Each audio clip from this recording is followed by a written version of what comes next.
தினம் மறுபடியும் ஆண்டவருடைய கிருபையினால் ஒரு ஞாயிற்றுக்கிழமை காலையில் தேவனை ஆராதிக்கும்படி துதிக்கும்படி தேவன் பாராட்டின கிருபைகளுக்காய் நன்றி செலுத்துவோம். ஒரு சில வசனங்களை வாசித்து நாம் ஜெபிப்போம். ஏசியா 42 அதிகாரம் 1 to 9 வசனங்களை வாசிக்கலாம். ஏசியா 42 அதிகாரம் 1 to 9, மத்தேயு 12 அதிகாரம் 17 to 20 வசனங்களை வாசிப்போம். ஏசியா 42 1 to 9 வசனங்கள். இதோ நான் ஆதரிக்கிறேன் தாசன், நான் தெரிந்து கொண்டவரும் என் ஆத்துமாவுக்கு பிரியமானவரும் இவரே. என் ஆவியை இவர் மேல் அமர பண்ணினேன். அவர் புறஜாதிகளுக்கு நியாயத்தை வெளிப்படுத்துவார். அவர் கூக்குரலிட மாட்டார். அவர் சத்தத்தை உயர்த்தவும் அதை வீதியில் கேட்கவும் பண்ண மாட்டார். அவர் நெறிந்த நாணலை முறியாமலும் மங்கியெறிகிற திரியை அணையாமலும் நியாயத்தை உண்மையாய் வெளிப்படுத்துவார். அவரே நியாயத்தை பூமியில் நிலைப்படுத்தும் மட்டும் இலக்கரிப்பதும் இல்லை, பதறுவதும் இல்லை. அவருடைய வேதத்திற்கு தீவுகள் காத்திருக்கும்.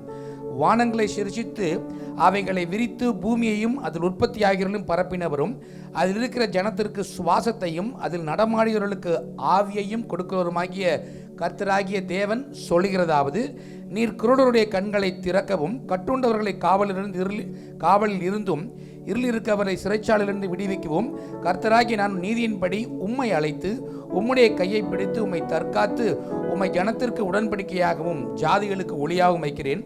நான் கர்த்தர், இது என் நாமம். என் மகிமையை வேறு ஒருவனுக்கும் கொடேன், என் துதியை விக்கிரங்களுக்கு கொடேன். பூர்வ காலத்தில் தெரிவிக்கப்பட்டவைகள் இதோ நிறைவேறலாயின, புதியவைகளையும் நானே அறிவிக்கிறேன். அவைகள் தோன்றாவதற்கு முன்பே அவைகளை உங்களுக்கு சொல்லுகிறேன். அதே போல் மத்தேயு 12 அதிகாரத்தில் 17 to 20 வசனங்களை வாசிக்கலாம். மத்தேயு 12 17 to 20. ஏசாயா தீர்க்கதரிசியில் உரைக்கப்பட்டது நிறைவேறும்படி இப்படி நடந்தது. அவன் உரைத்ததாவது, இதோ நான் தெரிந்து கொண்ட என்னுடைய தாசன், என் ஆத்துமாவுக்கு பிரியமாயிருக்கிற என்னுடைய நேசன். என் ஆவியை அவர் மேல் அமர பண்ணுவேன். அவர் புறஜாதியருக்கு நியாயத்தை அறிவிப்பார். வாக்குவாதம் செய்ய மாட்டார், கூக்குரலிட மாட்டார். வீதிகளில் அவருடைய சத்தத்தை வீதிகள் ஒருவனும் கேட்பதில்லை. அவர் நியாயத்திற்கு ஜெயம் கிடைக்க பண்ணுகிறவரும் நெறிந்த நாணலை முறியாமலும் மங்கி எறிகிற திரியை அணைக்காமலும் இருப்பார். அவருடைய நாமத்தின் மேல் புறஜாதியார் நம்பிக்கையார்கள் என்பதே. ஆமேன். இயேசு கிறிஸ்துவனுடைய அவருடைய ஊழியத்தை the office of the Christ சொல்லலாம். அதை ஏசியா தீர்க்கதரிசி அவர் பிறப்பதற்கு முன்பாக வெளிப்படுத்தி கொடுத்தார். இந்த கடந்த வாரத்தில் இந்த மாதத்தினுடைய வாக்குத்தத்தமாக நாம் பார்த்தோம் இல்லையா? அவர் நெறிந்த நாணலை முறிய பண்ணாமலும் மங்கி எறிகிற திரியை அணைக்காமலும் இருப்பார் என்று நம்ம கடந்த வாரங்கள் இந்த வார்த்தையை கேட்டோம். ஆண்டவர் இயேசு கிறிஸ்து எப்படிப்பட்டவராக இருக்கிறார்? அவருடைய தேவன் அவரை அழைத்து, அவர் என்னுடைய தாசர், அவர் கூக்குரல மாட்டார். நிறைய காரியங்களை இதில் குறித்து தியானிக்கலாம். ஆண்டவர் ரொம்ப சாதாரணமாக நம்ம நினைக்கிறோம். அவர் பேசும் பொழுது அவர் வீதிகளில் இருந்து சவுண்ட் கொடுக்கறது இல்லை, ஆயுவின் சத்தம் போடுறாள் இல்லை மற்ற ஆள் மாதிரி. எம்டி வெசல்ஸ் மேக் மோர் நாய்ஸ்னுவாங்க. தேவன் எப்பயுமே சாதாரணமாக இருக்கிறவர். அவர் மெதுவாக பேசுகிறவர். அவருடைய மெல்லிய குரலை கேட்கும்படி தான் தேவன் நம்மை அழைக்கிறார். அவர் யாரோடையும் கூட ஆர்கியூமெண்ட் பண்ணுறதோ வாக்குவாதம் பண்ணுறதோ இல்லை. அவர் சொன்னதை நிறைவேற்றுகிற ஒரு தேவனாக இருக்கிறார். இயேசு கிறிஸ்து மட்டும் அவர் மட்டும் அதிர்ந்து பேசினார்னா அந்த பூமியே இருக்காது. ஏன்னா கர்த்தருடைய வார்த்தை வனாந்தரங்களை அதிர பண்ணுகிறது, பெண்மான்களை ஈன பண்ணுகிறதுன்னு பார்க்குறோம். ஆண்டவர் மெதுவாக பேசுகிறார். நம்மளை போல ஏதாவது கோபம்னா குரலை உயர்த்துகிற தேவன். அப்படி இருந்தாருன்னா இந்த பூமி மாறிடும். தேவன் எவ்வளோ மெல்லிய குரல் நம்மளை பேசுகிறார். அவர் நம்ம எப்படிப்பட்டவராக இருக்கிறார்? தன்னிடத்தில் கொடுத்துருக்க எல்லோரையும் ஏற்றுக்கொள்கிற ஒரு தேவனாக இருக்கிறார். அவர் பழைய ஏற்பாட்டில் வாசிக்கிற காரியம் என்ன? அவர் நியாயத்திற்கு மத்தேயு அதை ரொம்ப அழகாக எழுதியிருக்கார். பழைய ஏற்பாட்டில் ஏசாயாவில் நம்ம அதை பார்க்கும்போது அவர் சொல்கிற காரியம், அவர் நெறிந்த நாணலை முறிய பண்ணாமலும் மங்கி எறிகிற திரியை அணைக்காமலும் இருப்பாராம். எத்தனை அருமையான ஒரு காரியமாக இருக்குது. பல நேரங்கள் நம்ம நினைக்கிறோம் இதோடைய கேஸ் அவ்வளோதான், இது முடிஞ்சது, இதுக்கு மேலே ஒன்றுமே செய்ய முடியாதுன்னு நினைக்கிறோம். அல்லது இது நம்ம எடுக்கிற முயற்சி அப்படி தான் அப்படின்னு நினைக்கிறோம். ஆனால் தேவன் அப்படிப்பட்டவர் இல்லை. அவருடைய கருத்தில் நம்முடைய வாழ்க்கையை ஒப்புக் கொடுக்கும் பொழுது எப்படி முறிக்கப்பட்டிருந்தாலும் சரி, ஒரு நாணல் ரீடுன்றதுக்கு ஒரு மதிப்பே கிடையாது. இப்படி ஆடிக்கொண்டிருக்கும். நான் பலவீனமாக இருக்கிறேன், நான் தோற்று போயிட்டேன் என்று இருந்தாலும் சரி, நீங்கள் எந்த குறையில் இருந்தாலும் சரி, ஆண்டவர் நம்மை புறக்கணிக்காத ஒரு தேவனாக இருக்கிறார். நம்முடைய தகுதியையும் நான் என்ன சாதித்தேன் என்பதையும், என்னுடைய திறமை, என்னுடைய அனுபவம், என்னுடைய காரியங்களை பார்த்து தேவன் நம்மை ஏற்றுக்கொள்வதில்லை. ஒன்றுமில்லாத ஜனங்களை தன்னிடத்தில் உண்மையாக வருகிறவர் தேவன் ஏற்றுக்கொள்வதாக இருக்கிறார். எவ்வளோ அருமையான வார்த்தை. அவர் நெறிந்த 2 பழைய ஏற்பாட்டில் அந்த 2, 3, 4 வசனத்தில் தான் மத்தேயு அழகாக 2ஐயும் கம்பைன் பண்ணி அவர் எழுதுறார். என்ன எழுதுறார்? பழைய ஏற்பாடு நெறிந்த நாளிலே முறியாமலும் மங்கி இருக்கிற திரியை அணையாமலும் நியாயத்தை உண்மையாய் வெளிப்படுத்துவார். அவர் நியாயத்தை பூமியில் நிலைப்படுத்தும் மட்டும் இலக்கரிப்பதில்லை, பதறுவதும் இல்லை. அவருடைய வேதத்திற்கு தீவுகள் காத்திருக்கும். ஆண்டவர் எப்பயுமே அவசரப்பட மாட்டார், நிதானமாக செயல்படுகிற ஒரு தேவனாக இருக்கிறார். ஒன்னே ஒன்று, அவர் சொன்னதை நிச்சயம் கட்டாயமாய் நிறைவேற்றி முடிக்கிற தேவன். அவர் ஒரு நாளும் ஃப்ரஸ்ட்ரேட் ஆகிறதில்லை. He never gives up.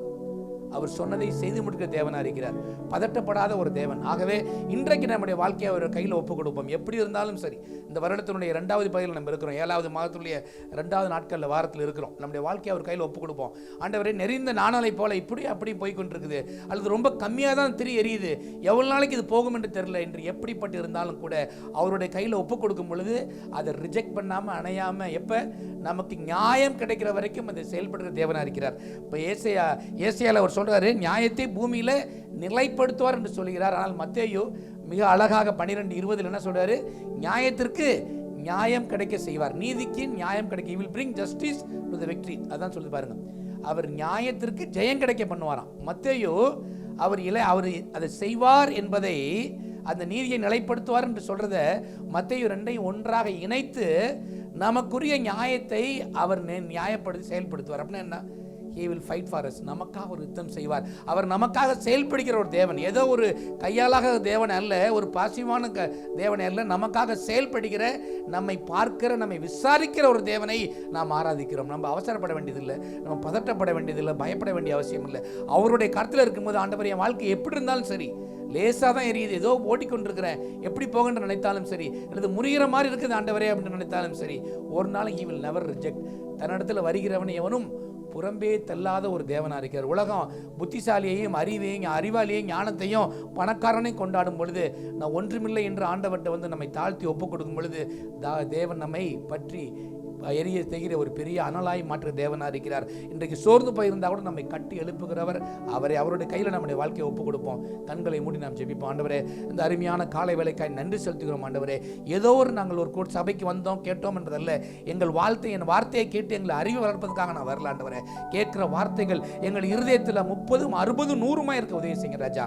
அதற்கு முக்கியமான தேவை எங்களுக்குள் வேறு இருக்கிற ஆண்டவரே, அந்த விசுவாசத்தை நாங்கள் பேசுகிறோம். ஆண்டவரே, நீர் உங்கள் கையில் வருகிற ஒன்றையும் புறக்கணிக்காத தேவன், நீ ரிஜெக்ட் பண்ற தேவன் அல்ல, இது சரியில்லை அவ்வளவுதான் என்று சொல்ற தேவன் அல்ல. இவன் ஆண்டவரே, அநேக நேரங்கள் நாங்களே சில காரியங்களுக்கு இவ்வளவுதான் முடிவு என்று முடிவுரைகள் எழுதுறோம். ஆண்டவரே, அப்படி அல்லாமல் எங்களுடைய வாழ்க்கையினுடைய பகுதியை உம்முடைய கருத்தில் ஒப்புக் கொடுக்குறேன். நீங்க தான் எல்லாவற்றையும் ஆரம்பிக்கிறவர். You are the author, you are the finisher lord. எங்களுடைய வாழ்க்கை புத்தகத்தை நாங்கள் உம்முடைய கருத்தில் ஒப்புக் கொடுக்கிறோம். நீங்க தான் உங்களுடைய சித்தத்தின்படி அதை நடத்தணும். ஆண்டவரே, எப்படி நாங்கள் தியானித்தோமோ, மங்கிய திரியை அணைக்காத தேவன் அப்பா, நீர் அதை சுடர் விட்டு பிரகாசிக்க செய்கிறவர், நெறிந்த நாணலை பலப்படுத்துகிற தேவன். நீர் அப்படி இருக்கும் பொழுது நாங்கள் எந்த விதத்திலும் குறைகி கொன்று போகாதபடி உம்முடைய கரங்களை, எங்கள் வாழ்க்கையை, ஊழியத்தை, பிள்ளைகளை, குடும்பத்தை எல்லாவற்றையும் கரங்களை கொடுக்கிறோம். நீங்க பொறுப்படுத்திக்கணும். நாங்கள் அல்ல, எங்களுடைய திறமைகள் அல்ல. எங்களை தாழ்த்தி ஒப்புக் கொடுக்கிறோம். தொடர்ந்து எங்களை கூட பேசுங்க. நல்லா நடக்கிற ஆராதனை உங்க கரங்களை கொடுக்கிறோம், பாடல்களை உங்க கரங்களை கொடுக்கிறோம். ஆராதனை வேலையில் தேவனுடைய பிரசன்னத்தை உணர்வு செய்ய முடியாது நாங்கள் ஜெபிக்கிறோம். செய்தி வேலையில் தேவன் இடைப்படிவீராக எல்லா இருளையும் வெளிச்சத்தை மாற்ற முடியாது நாங்கள் ஜெபிக்கிறோம். எங்கள் வாழ்க்கையில் பல பகுதிகளில் இருள் இருக்கலாம். ஆண்டவரே, we speak the presence of the Lord over the darkness of the life. ஆண்டவரே, உம்முடைய பிரசன்னம் எல்லா இருளையும் வெளிச்சமாக்கட்டும். ஆண்டவரே, வெளிச்சத்தை உண்டு பண்ணும் நாங்கள் ஜெபிக்கிறோம். செய்தியில் எங்களோடு பேசுங்க. வந்திருக்கிற ஒவ்வொரு ஆத்மா கூட தேவன் பேசும்படியாக நாங்கள் ஜெபிக்கிறோம், பலப்படுத்தும்படியாக கூட நாங்கள் ஜெபிக்கிறோம். ஒவ்வொரு பகுதியை எல்லாத்தையும் தேவன் பொறுப்படுத்திக் கொள்ளுங்க. தேவனுடைய கரத்தில் ஒப்புக் கொடுக்கிறோம். கர்த்தர் இந்த நாள் முழுவதும் எங்களோடு கொடுத்து வழி நடத்துவாராக. இயேசு கிறிஸ்துவின் வல்லமையுள்ள நாமத்தில் பிதாவே, ஆமென்.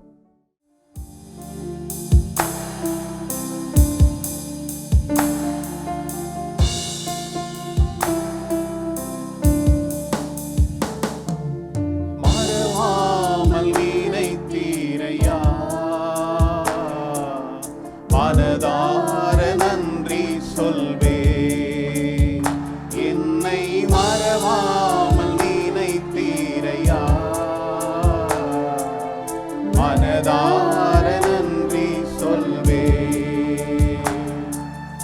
இரவும் பகலும் என்னை நினைத்து இதுவரை நடத்தினீரே. இரவும் பகலும் என்னை நினைத்து இதுவரை நடத்தினீரே. நன்றி நன்றி ஐயா, கோடி கோடி நன்றி ஐயா. நன்றி நன்றி ஐயா, கோடி கோடி நன்றி ஐயா.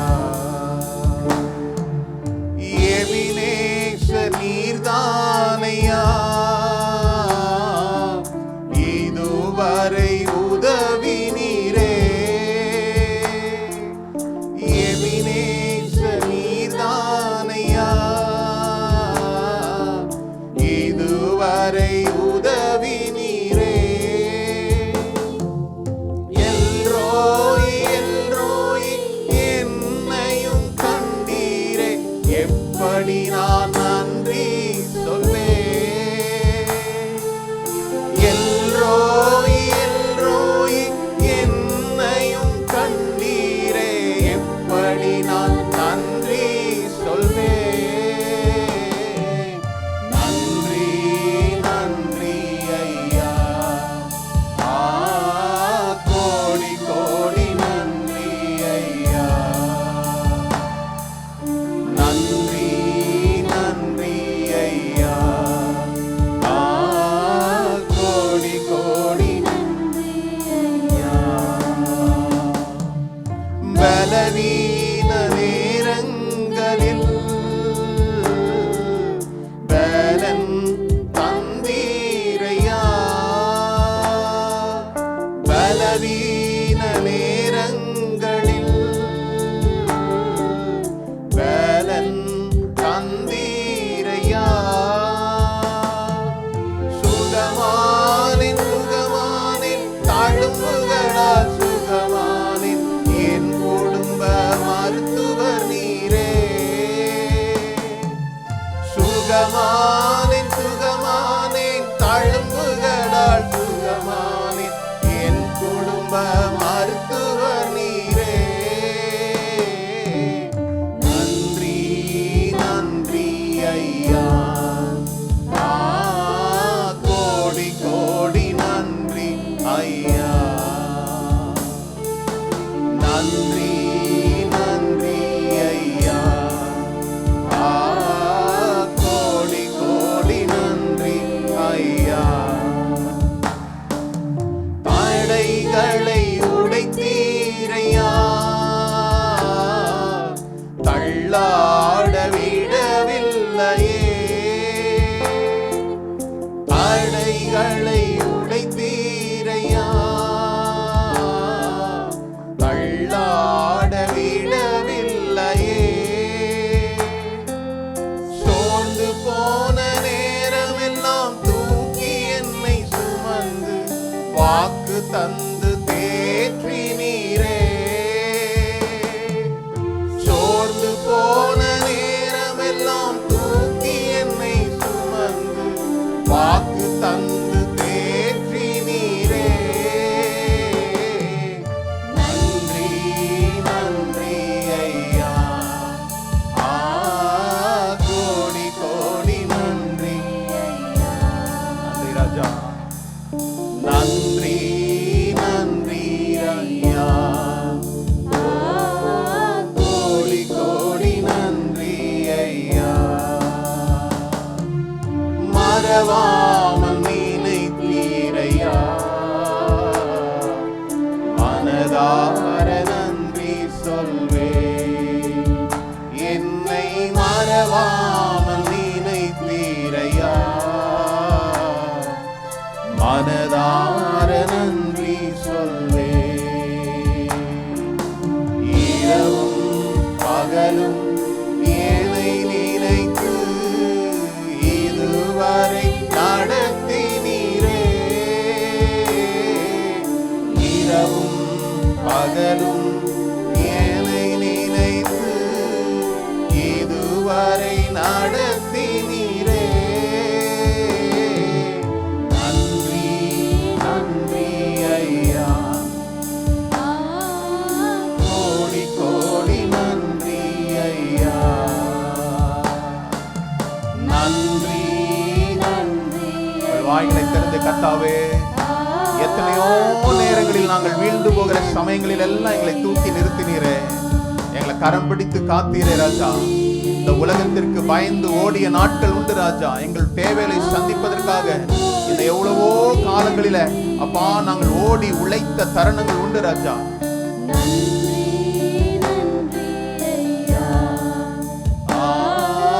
கோடி கோடி நன்றி ஐயா.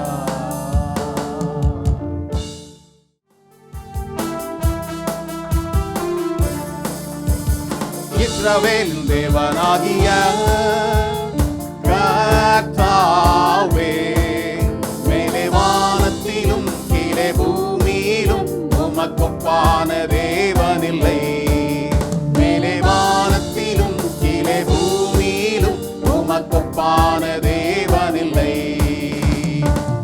இஸ்ரவேலின் தேவனாகிய கர்த்தாவே, மேலே வானத்திலும் கீழே பூமியிலும் உமக்கொப்பான தேவனில்லை.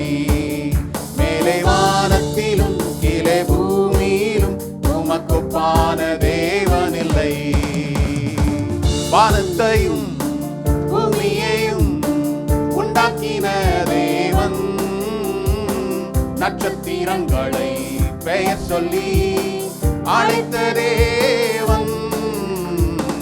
வானத்தையும் பூமியையும் உண்டாக்கின தேவன், நட்சத்திரங்களை பெயர் சொல்லி அழைத்த தேவன்.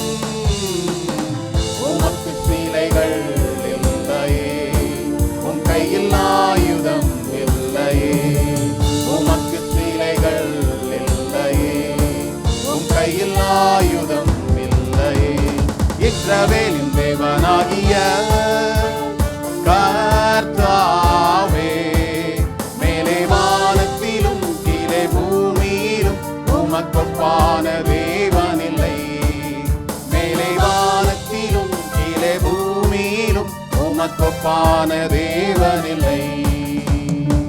பூமியின் தூளை மரக்காலா அளந்த தேவன், காற்றையும் தம் வார்த்தையா அடக்கின தேவன். பூமியின் தூளை மரக்காலா அளந்த தேவன், காற்றையும் தம் வார்த்தையா அடக்கின தேவன். உமக்கு சீலைகள் இல்லையே, உன் கையில் ஆயுதம் இல்லையே. உமக்கு சீலைகள் இல்லையே, உன் கையில் ஆயுதம் இல்லையே. இஸ்ரவேலின் தேவனாகிய கர்த்தாவே, மேலே வானத்திலும் கீழே பூமியிலும் உமக்கொப்பான தேவனில்லை. மேலே வானத்திலும் கீழே பூமியிலும் உமக்கொப்பான தேவனில்லை. மண்ணினாலே என்னையும் உருவாக்கின தேவன், தம் சுவாசத்தால் ஜீவனை கொடுத்த தேவன். மண்ணினாலே என்னையும் உருவாக்கின தேவன், தம் சுவாசத்தால் ஜீவனை கொடுத்த தேவன். உமக்கு சீலைகள் இல்லையே, உன் கையில் ஆயுதம் இல்லையே. உமக்கு சீலைகள் இல்லையே, உன் கையில் ஆயுதம் இல்லையே. இஸ்ரவேலின் தேவனாகிய கர்த்தாவே, மேலே வானத்திலும் கீழே பூமியிலும் உமக்கொப்பான தேவனில்லை. மேலே வானத்திலும் கீழே பூமியிலும் உமக்கொப்பான தேவனில்லை. நீரே போதும், நீரே போதும், நீரே போதும் இயேசுவே. நீரே போதும், நீரே போதும், நீரே போதும் இயேசுவே.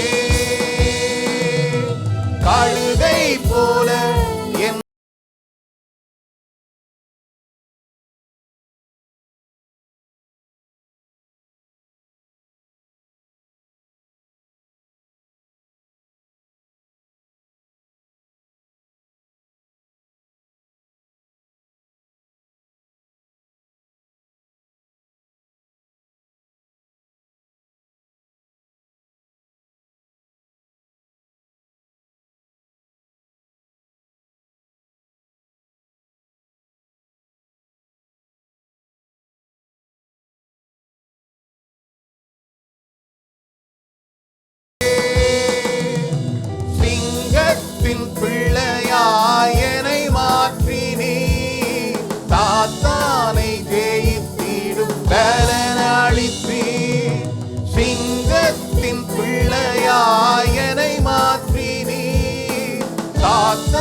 உள்ளத்தின் ஆழத்திலிருந்து சொல்லக்கூடிய வார்த்தைகளாய் மாறட்டும். கர்த்தாவே, என்னுடைய சூழ்நிலைகளை காட்டிலும் நீர் மேலானவர் ராஜா.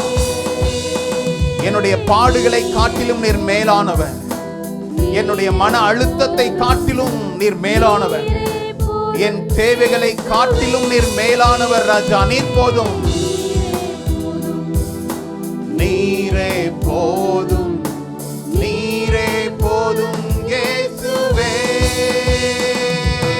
நீரே போதும், நீரே போதும், நீரே போதும் இயேசுவே. கர்த்தாவே, எங்களுடைய சூழ்நிலைகளை உம்முடைய கரங்களில் ஒப்பு கொடுக்கிறோம். கர்த்தாவே, நாங்கள் கண்களை ஏறெடுத்து பார்க்கும்போது நம்பிக்கை இல்லாத ஒரு சூழ்நிலையா இருக்கலாம்.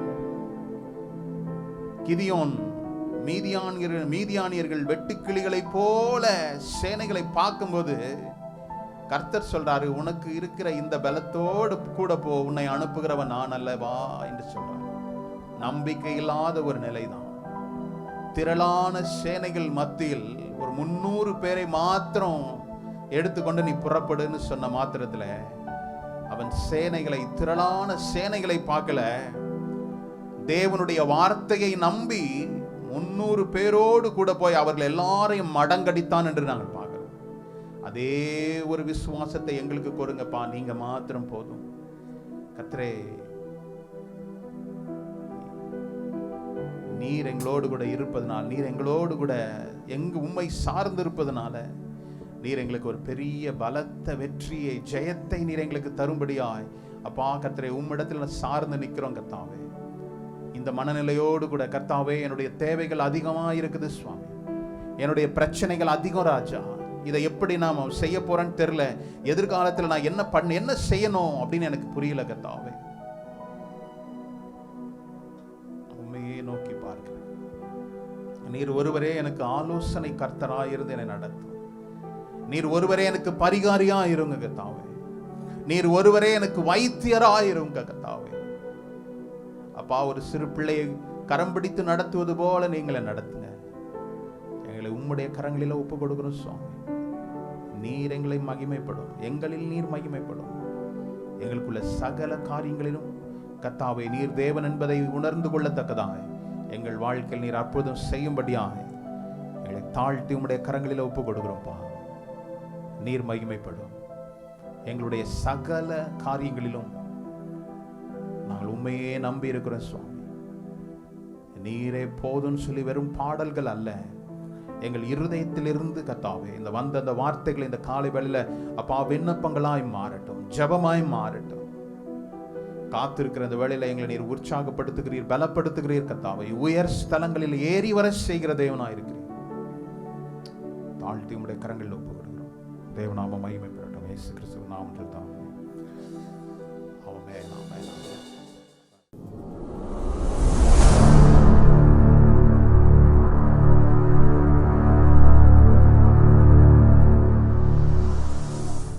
தொடர்ந்து நம்ம இந்த மாதத்துல நான் வாசித்த இல்லை இந்த ஆரம்ப ஜெபத்தில் வாசித்த அந்த வார்த்தையை மையப்படுத்தி தான் நம்ம இந்த வாரமும் கூட நாம் செய்தியை கேட்க போறோம்.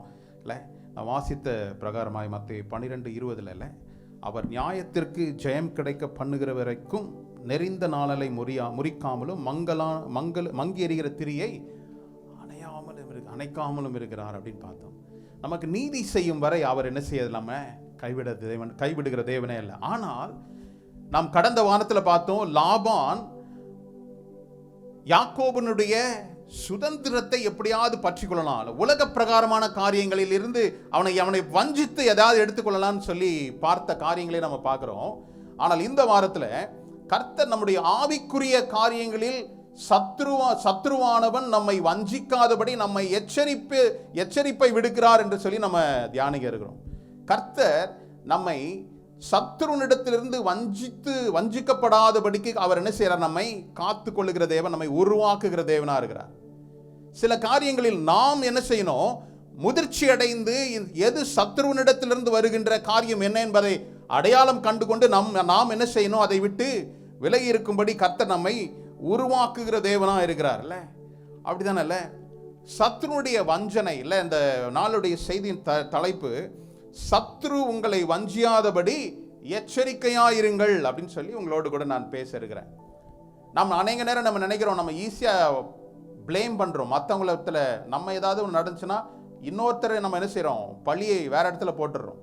நம்ம அதை எடுத்துக்கிறது இல்லை, இது என்னுடைய தப்பு தான் அப்படின்னு நம்ம உணர்ந்து கொள்றது இல்லை. ஆனால் கர்த்தர் அந்த காலை வேளையில் சொல்கிறாரு, நாம் சத்ருவனுடைய திட்டங்களுக்கு, சத்ருவனுடைய சதிகளுக்கு எச்சரிக்கையாக இருக்கும்படி நம்ம என்ன செய்கிறார், அவர் பேசுகிற தேவனாக இருக்கிறார். அதுதான் சங்கீதம் 107 சங்கீதத்தில் சொல்லப்பட்டிருக்குது 20 வசனத்தில், அவர் தம்முடைய வார்த்தையை வசனத்தை அனுப்பி அவர்களை குணமாக்குகிறார், எல்லா தீங்குக்கும் விலக்கி அவர்களை. யார் அந்த அவர்கள்? இப்படிதான் வேதத்தை படிக்கணும். அவர்கள்னு யாரையோ சொல்றாங்க போல இருக்கு, நமக்கு என்ன அப்படி இல்லை. யார் அந்த அவர்கள் அப்படின்னு பார்க்கும்போது தான் அந்த சங்கீதத்தில் நீங்க பார்க்கலாம், அவரை நோக்கி கூப்பிடுகிறவர்களை நோக்கி அவர் சொல்கின்ற காரியம். கர்த்தரை சார்ந்து இருக்கிறவர்களை பார்த்து, கர்த்தர் மேல் நம்பிக்கையா இருக்கிறவர்களை பார்த்து தான் சொல்றாரு, அவர் தமது வசனத்தை அனுப்பி அவர்களை குணமாக்குகிறார், அவர்களை அழிவினின்று என்ன செய்யறாராம்.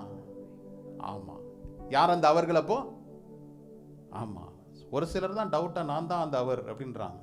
சில பேருக்கு இன்னும் நான் தானா, நான் கூப்பிடவே இல்லையே அப்படின்ற மாதிரி இல்லை. யாரெல்லாம் அவரை நோக்கி கூப்பிடுகிறார்களோ, யாரெல்லாம் அவரை சார்ந்து இருக்கிறார்களோ அவர்களுக்கு என்ன செய்யறாராம், அவர் வசனத்தை அனுப்புகிறார். அதுதான் முக்கியம். நம்ம என்ன நினைக்கிறோம், இப்ப எனக்கு ஒரு பொருளாதார தேவை இருக்குது, எனக்கு பணத்தை அனுப்புங்கன்னு நினைக்கிறோம். அவர் சொல்றார், நான் வசனத்தை அனுப்புறேன். நமக்கு தேவை என்னது? வசனம். பரவாயில்ல, நான் கூட பணம் தானே தேவை நமக்குல. நமக்கு தேவை இப்போ பணம், பொருளாதாரம் இருந்துச்சுன்னா நான் பார்த்துக்கிறேன் கர்த்தாவே, இதை மட்டும் கொடுங்க, நான் ஹேண்டில் பண்ணிக்கிறேன்றார். அவர் என்ன சொல்றாரு, வசனத்தை கொடுக்குறேன். நான் சொல்றேன், வார்த்தை தான் நம்மை செழிக்க செய்யும். நம்முடைய தேவைகள் என்ன என்பதை கர்த்தர் அறிந்திருக்கிறார், அதற்கு ஏற்ற வார்த்தைகளை கொடுக்கிறார். ஒருவேளை உங்களுக்கு பொருளாதாரத்தில் ஒரு தேவை இருக்கலாம், ஒருவேளை உங்களுடைய குழந்தை, உங்களுடைய குடும்ப விருத்தியாவதற்கு உங்களுடைய தேவைகள் இருக்கலாம். எனக்கு அதற்குரிய காரியங்களையே நான் சிந்தித்துக் கொண்டிருப்பது அல்ல, எப்பொழுது என்னுடைய சிந்தையை வசனத்திற்கு நேராக நான் திருப்பிக் கொள்றேனோ, வசனம்தான் என்னை என்ன செய்யும், உருவாக்கும். வசனம்தான் என்னை புடமிடும், வசனம்தான் என்னை பொன்னாய் ஜொலிக்க வைக்கும். இதை நம்ம புரிஞ்சுக்கிட்டோம்னா சத்துருக்கு அங்க வேலையே கிடையாது. சத்துருவானவன் என்ன தெரியுமா, வசனம் உள்ள போகாதபடி என்ன செய்யறான், நம்மை வஞ்சிக்கின்றான். பைபிளை படிக்கணும்னு தான் நம்ம வீட்டுக்குள்ள போறோம், அங்க போன பிறகுதான் நிறைய வேலை இருக்கும், பைபிளை பத்தி சிந்தையே நமக்கு வராது. ஜெபிக்கணும்னு தான் அறைக்குள்ள போகிறோம், ஆனா அறைக்குள்ள போன பிறகுதான் நமக்கு பல சிந்தனைகள் வருது. இதை ஆஃப் பண்ணுமா, அதை எடுத்துமா, நாளைக்கு வெட்டணுமா, சமைக்கிற காரியங்கள் எல்லாம் இப்படி யோசிக்க தோணுது. காரணம் என்ன தெரியுமா, நீங்க நம்ம பாடணும்ல, உமோடு செலவிடும் ஒவ்வொரு நிமிடமும் வீணாய் போகாதுன்னு பாடணும். நீங்க கர்த்தருடைய பாதத்தில் காத்திருந்து வேத தியானத்திலும் ஜெபத்திலும் தரித்திருக்கின்ற காரியங்களில கர்த்தர் ஒரு பெரிய பெருக்கத்தை உங்களுக்கு வச்சிருக்கிறார். அதுதான் சீக்ரெட். ஆனா அதை தான் செய்ய முடியாதபடி சத்ருவானவன் என்ன செய்யறான், வஞ்சிக்கிறதை நாம் பார்க்கிறோம். நாம் சில நேரங்கள் வேதத்தை படிக்கும்போது இது நமக்கல்ல, யாரோ ஒருவருக்கு எழுதியிருக்குதுன்னு நினைச்சிட்டு நம்ம என்ன செய்யறோம், ஒரு கதை போல அதை படிச்சுட்டு கடந்து போறோம். நல்ல கவனமா கேளுங்க, வேதத்தில் எழுதப்பட்ட வார்த்தைகள், சில வார்த்தைகள், சில வாக்குத்தத்தங்கள் நிறைவேறி ஆயிற்று, முடிஞ்சிச்சு. இதோ ஒரு கன்னிகை கர்ப்பவதி ஆகி ஒரு குமாரனை பெறுவாள், அவருக்கு இம்மானுவேல் என்று பெயரிடுவாயாக. இந்த வார்த்தை முடிஞ்சிச்சு, இந்த வாக்குத்தத்தம் என்ன செய்து நிறைவேறிற்று. சில வார்த்தைகள் நம்முடைய வாழ்க்கையில நடைபெற்று கொண்டிருக்கின்றது. நீ வாலாகாமல் தலையாவாய், கீழாகாமல். இது நடைபெற்று கொண்டிருக்கின்ற வாக்குத்தத்தங்கள். சில வாக்குத்தத்தங்கள் இனி வரும் காலத்திற்காக குறிக்கப்பட்டிருக்கிற வாக்குத்தத்தங்கள். வேத வசனத்தை நீங்கள் அப்ரோச் பண்ணும்போது இப்படி கற்றுக்கொண்டீர்கள் என்றால் உங்களுடைய வாக்குத்தத்தத்தை நீங்கள் சுதந்திரமாக்கி கொள்ளலாம். சத்ருவானவனுடைய வஞ்சகம், நாம் தேவனுடைய வார்த்தையை நம்பாதபடி வேதன வசனத்திற்கு நேராக என்னுடைய காதுகளை, என்னுடைய செவிகளை, கண்களை நான் செலுத்தாதபடி அவன் என்ன செய்யறான், வஞ்சிக்கிறான். அதுக்காக தான் சொல்லப்பட்டிருக்குது, எச்சரிக்கிறார் கர்த்தர். என்ன செய்யறாரு, ஜாக்கிரதையாயிரு. ஹல்லேலூயா. வெளியில லாபான் இடத்துல இருந்து அவர் தப்பு வைப்பது நமக்கு பெருசா தெரியுது. ஆனா அநேக நேரம் நம்ம ஸ்பிரிச்சுவல் லைஃப் என்ன செய்யறதில்ல, பெருசா எடுத்துக்கிறது இல்லை.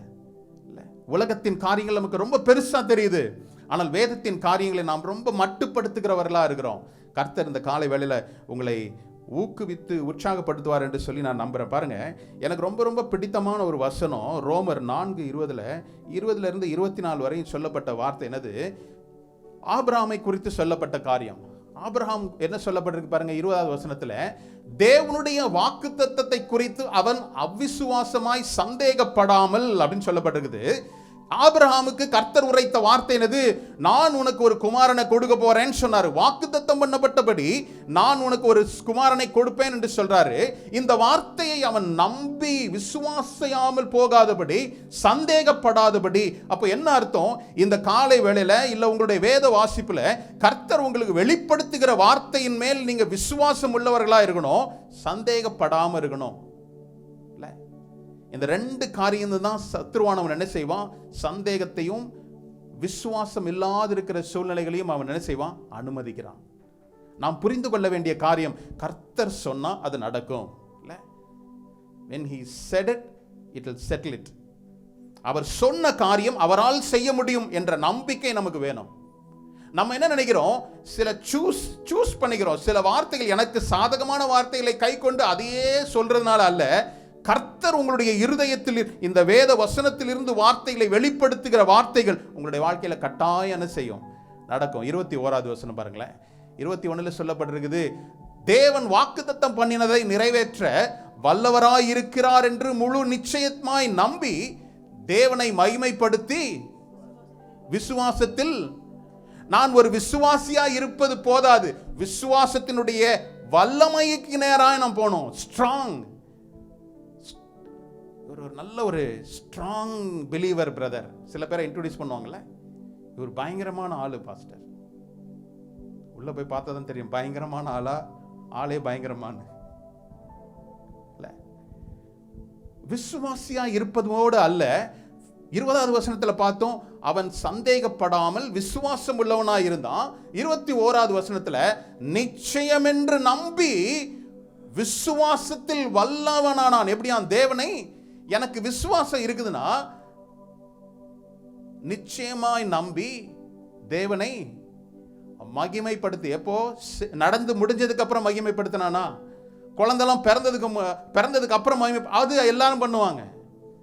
ஆபிரகாம் தான் பண்ணணும்னு அவசியம் இல்லை. ஒரு நன்மை பெற்றுக்கொண்டாங்கன்னா அந்த வீடு எப்படி இருக்கும்? அப்படியே குதூகலமாக தான் இருக்கும். யாரும் சொல்ல வேணாம், ஐயோ இட்ஸ் டைம் டு செலிப்ரேட்னு சொல்லவே வேண்டாம். ஆல்ரெடி செலிப்ரேஷன் ஸ்டார்ட் ஆயிடும், மூடுக்கு வந்துருவாங்க. ஆனா அந்த குழந்தை பெறுவதற்கு முன்பதாக தேவன் வாக்குத்தத்தம் பண்ணினதை நிறைவேற்ற வல்லவராய் இருக்கிறார் என்று முழு நிச்சயமாய் நம்பி தேவனை மகிமைப்படுத்தி விசுவாசத்தில் வல்லவனானான்.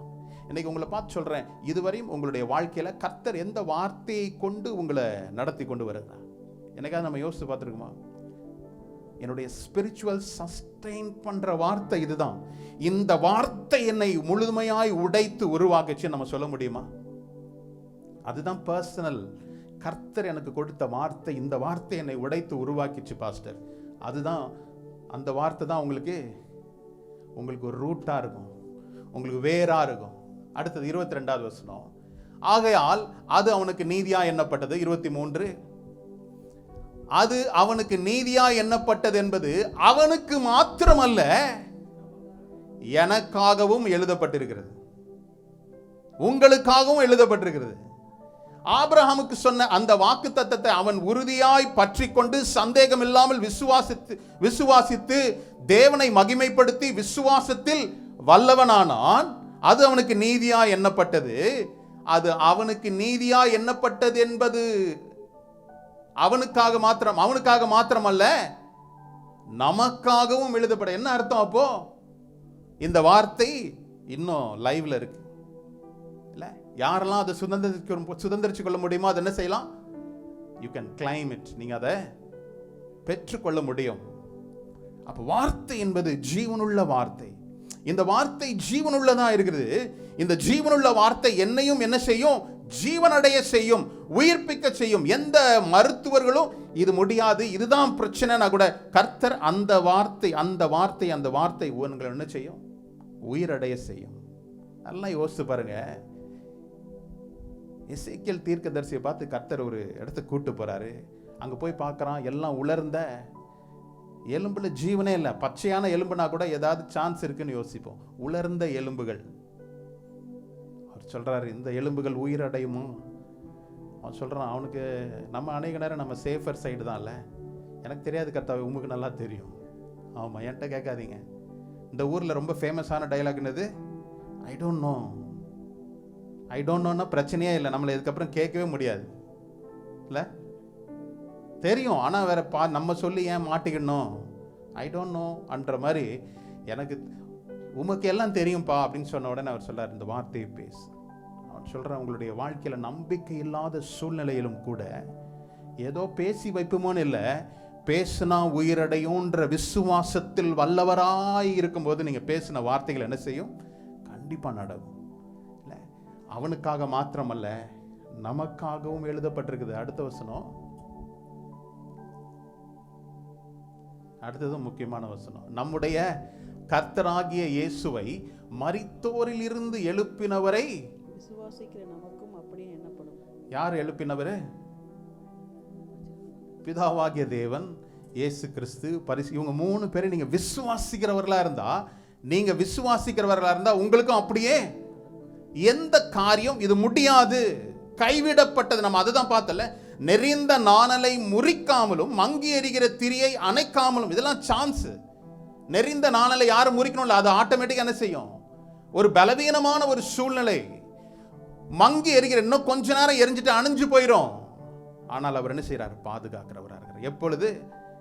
நீதி நியாயத்திற்கு ஜெயம் கிடைக்க பண்ணும் வரைக்கும். கர்த்தர் உங்களுடைய வாழ்க்கையில வாக்குத்தத்தத்தை சொல்வதோடு அல்ல, நிறைவேற்றி முடிக்கும் வரையும் அவர் என்ன செய்யறார்? உங்களை கைவிடுகிற தேவன் அல்ல. ஹல்லேலூயா. நான் உறுதியாய் பற்றி கொள்ளும்படி. அப்போ இதுல இருந்து தான் என்ன செய்வான் சத்ருவானவன்? எப்படியாவது நம்மளை என்ன செய்யலாம்? விழத்தள்ளலாம். வஞ்சிப்பதற்கு அவன் சரி, வஞ்சிக்கிறது, டிசப்ஷன் எல்லாம் சொல்றோம். டிசப்ஷன், வஞ்சிக்கிறதுனா என்னது பாஸ்டர்? வஞ்சனைன்றீங்க, அது எனக்கு ஒன்றும் புரியல. வஞ்சிப்பதுனா என்னது அப்படின்றதுக்கு ஒரு சின்ன ஒரு டெஃபினிஷன் உங்களுக்கு கொடுக்குறேன். வஞ்சிப்பது இல்லை, வஞ்சனை அப்படின்னா என்னது? ஒரு மனிதனுடைய சுய லாபத்திற்காக மற்றவனை திசை திருப்புவது, உண்மையை மறைப்பது, தன்னுடைய யோசனைகளை மற்றவர்களிடத்தில் திணிப்பதுதான் வஞ்சனை. வஞ்சனைனா என்னது? இப்ப புரிஞ்சுதா உங்களுக்கு? ஒருவனை திசை திருப்புவது இல்ல, இப்படிதான் போகணும், அப்படி அவன் போய் சேர வேணாம் அப்படின்னு நினைக்கும் போது என்ன செய்யறது?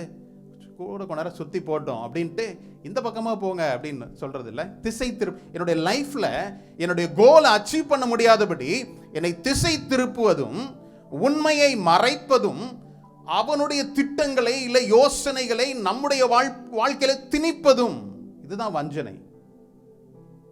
இது எல்லாமே யோசித்து பாருங்க, சத்ருவுக்கு பொருந்தும்.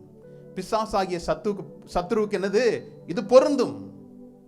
அப்போ என்னுடைய தனிப்பட்ட ஆவிக்குரிய வாழ்க்கையில நான் போக வேண்டிய ஸ்தலத்தை கர்த்தர் எனக்கு காத்திருக்க, ஆனா என்னுடைய வழி விலகி செய்யக்கூடிய காரியங்களை சத்ருவானவன் என்ன செய்யறான்? செய்து கொண்டே இருக்கிறான். உண்மையை, சத்தியத்தை மறைத்து கொண்டே இருக்கிறான்.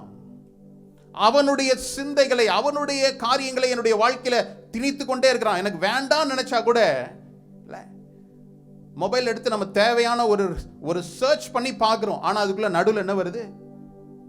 என்னை திசை திருப்பக்கூடிய காரியங்கள் வந்துகிட்டே இருக்கு. அப்போ இதுதான் வஞ்சனை. வஞ்சனை என்பது இதுதான். அப்போ யார் வஞ்சிக்கப்பட முடியாது? அப்படி கேட்கணும்ல. அடுத்தது இந்த கேள்வி யோசித்தீங்களா?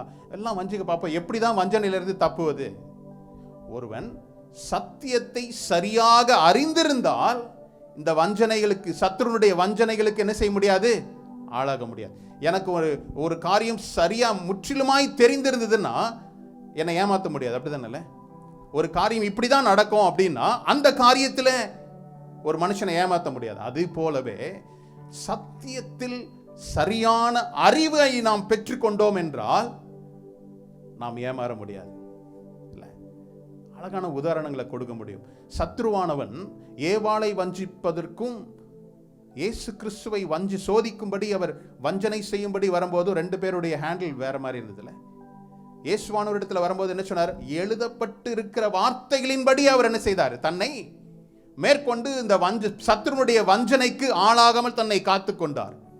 ஆனால் ஏவாளோ என்ன செய்தா பாருங்க, வஞ்சனையின் உடனே முதல்ல எங்க நடந்ததுன்னு அங்க போகாம நம்ம என்ன செய்ய முடியாது, செய்தியை கேட்க முடியாது. திருப்பிக் கொள்ளும் பாருங்களேன், 2 கொரிந்தியர் 11:3. ஆகிலும் சர்ப்பமானது தன்னுடைய தந்திரத்தினாலே ஏவாளை வஞ்சித்தது போல உங்கள் மனதும் கிறிஸ்துவை பற்றிய உண்மையினின்று விலகும்படி கெடுக்கப்படுமோவென்று பயந்திருக்கிறேன் அப்படின்னு பவுல் கொரிந்து சபைக்கு எழுதுகிறதை பார்க்கிறோம். அப்போ தேவனுடைய திட்டத்தை விட்டு, அவருடைய உண்மையை, சத்தியத்தை விட்டு விலக செய்யும்படி சத்ருவானவன் ஏவாளை வஞ்சித்தது போல உங்களையும் வஞ்சித்துருவானோன்னு நான் பயப்படுறேன் அப்படின்னு சொல்றார்.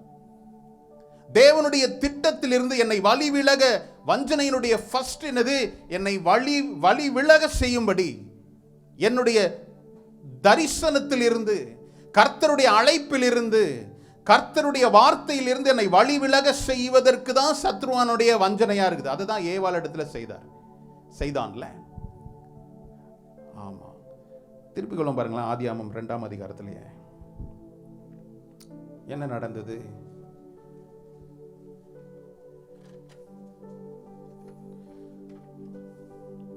ஆதியாகமம் 3ஆம் அதிகாரத்தில் கான்வர்சேஷன் நடக்குது 2 பேருக்கும்ல, ஏவாளுக்கும் சத்ருவானவனுக்கும் ஒரு கான்வர்சேஷன் நடக்குது. முதலாவது அவன் சொல்றான், 3ஆம் அதிகாரத்தில் முதல் வசனத்தில் கடைசி பகுதியில் சொல்லப்பட்டிருக்குது, ஸ்திரியை நோக்கி நீங்கள் தோட்டத்தில் உள்ள சகல விருட்சங்களின் கனிகளையும் புசிக்க வேண்டாம் என்று தேவன் சொன்னதுண்டா. எப்படி அது? நல்லா கவனமா கேளுங்க. சத்ருவானவன் என்ன தெரியுமா செய்வான்? முதலாவது வார்த்தையை திரித்து பேசுவான். He twists the word. வார்த்தை மாதிரி தான் தெரியும். தோட்டத்தில் உள்ள சகல கனிகளையும் புசிக்க கூடாதுன்னு சொன்னாரா? அவர் சொன்னதுக்கு மாற்றான twist the word of God.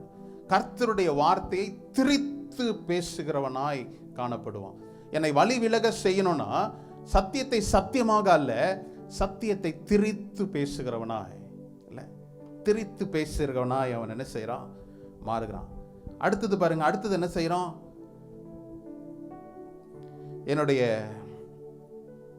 எனக்கு அறிந்த சத்தியத்தில் இருந்து சில மாற்றங்களை ஏற்படுத்துறான். Shift from the truth.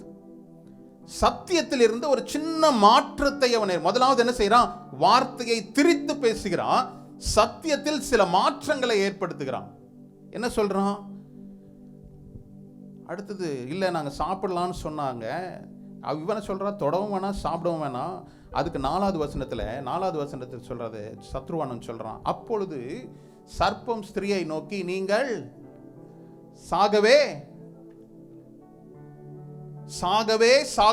சாவதில்லை அப்படின்னு சொல்லு. Surely you will not die. கர்த்தர் என்ன சொன்னாரு? Surely you will die. நீ இந்த நன்மை தீமை அறியும் விருட்சத்தின் கனியை நீங்க புசிக்கும் நாளிலே சாகவே சாவீர்கள். அடுத்தது என்னது? ஒரு மாற்றத்தை, சத்தியத்திலிருந்து ஒரு மாற்றத்தை கொண்டு வரான். கர்த்தர் என்ன சொல்றாரோ நேர்மாறாக காரியங்களை சொல்றான். இன்னைக்கு நம்மளுடைய வாழ்க்கையில கர்த்தருடைய வார்த்தைக்கு மாறாக நாம் நடக்கும்போது நாம் வஞ்சிக்கப்படுகிறவர்களா இருக்கிறோம். நம்மை அறியாமலே அதை செய்யறோம். கர்த்தர் இதை தான் சொல்றார், நம்ம இருதயங்களில் ஆவியானவர் நம்மை அப்படி உந்தி தள்ளுகிறார். ஆனால் அதற்கு மாறாக சில காரியங்களை செய்யணும்னு நினைக்கிறோம். அது செய்யும் போது தான் நம்ம என்ன செய்யறோம்? வஞ்சிக்கப்பட்டவர்களாய் மாறுகிறோம். இல்லை அப்படின்னு சொல்லி ட்விஸ்ட் பண்றான், இல்லை மாற்றத்தை கொண்டு வருகிறான். அதுக்கப்புறம் என்னது? ஆவிக்குரிய குருடர்களாய் மாறிடும். ஆனா அந்த கனியை சாப்பிட்ட நேரத்தில் அவர்கள் கண்கள் திறந்ததா இல்லையா? சத்ருவானவன் சொன்ன நீங்க சாக மாட்டீங்க, உங்களுடைய கண்கள் திறக்கப்படும். ஆனால் சத்ருனுடைய வார்த்தைக்கு கீழ்ப்படிந்து செய்தபோது ஆவிக்குரிய கண்கள் அவர்களுக்கு குருடானது.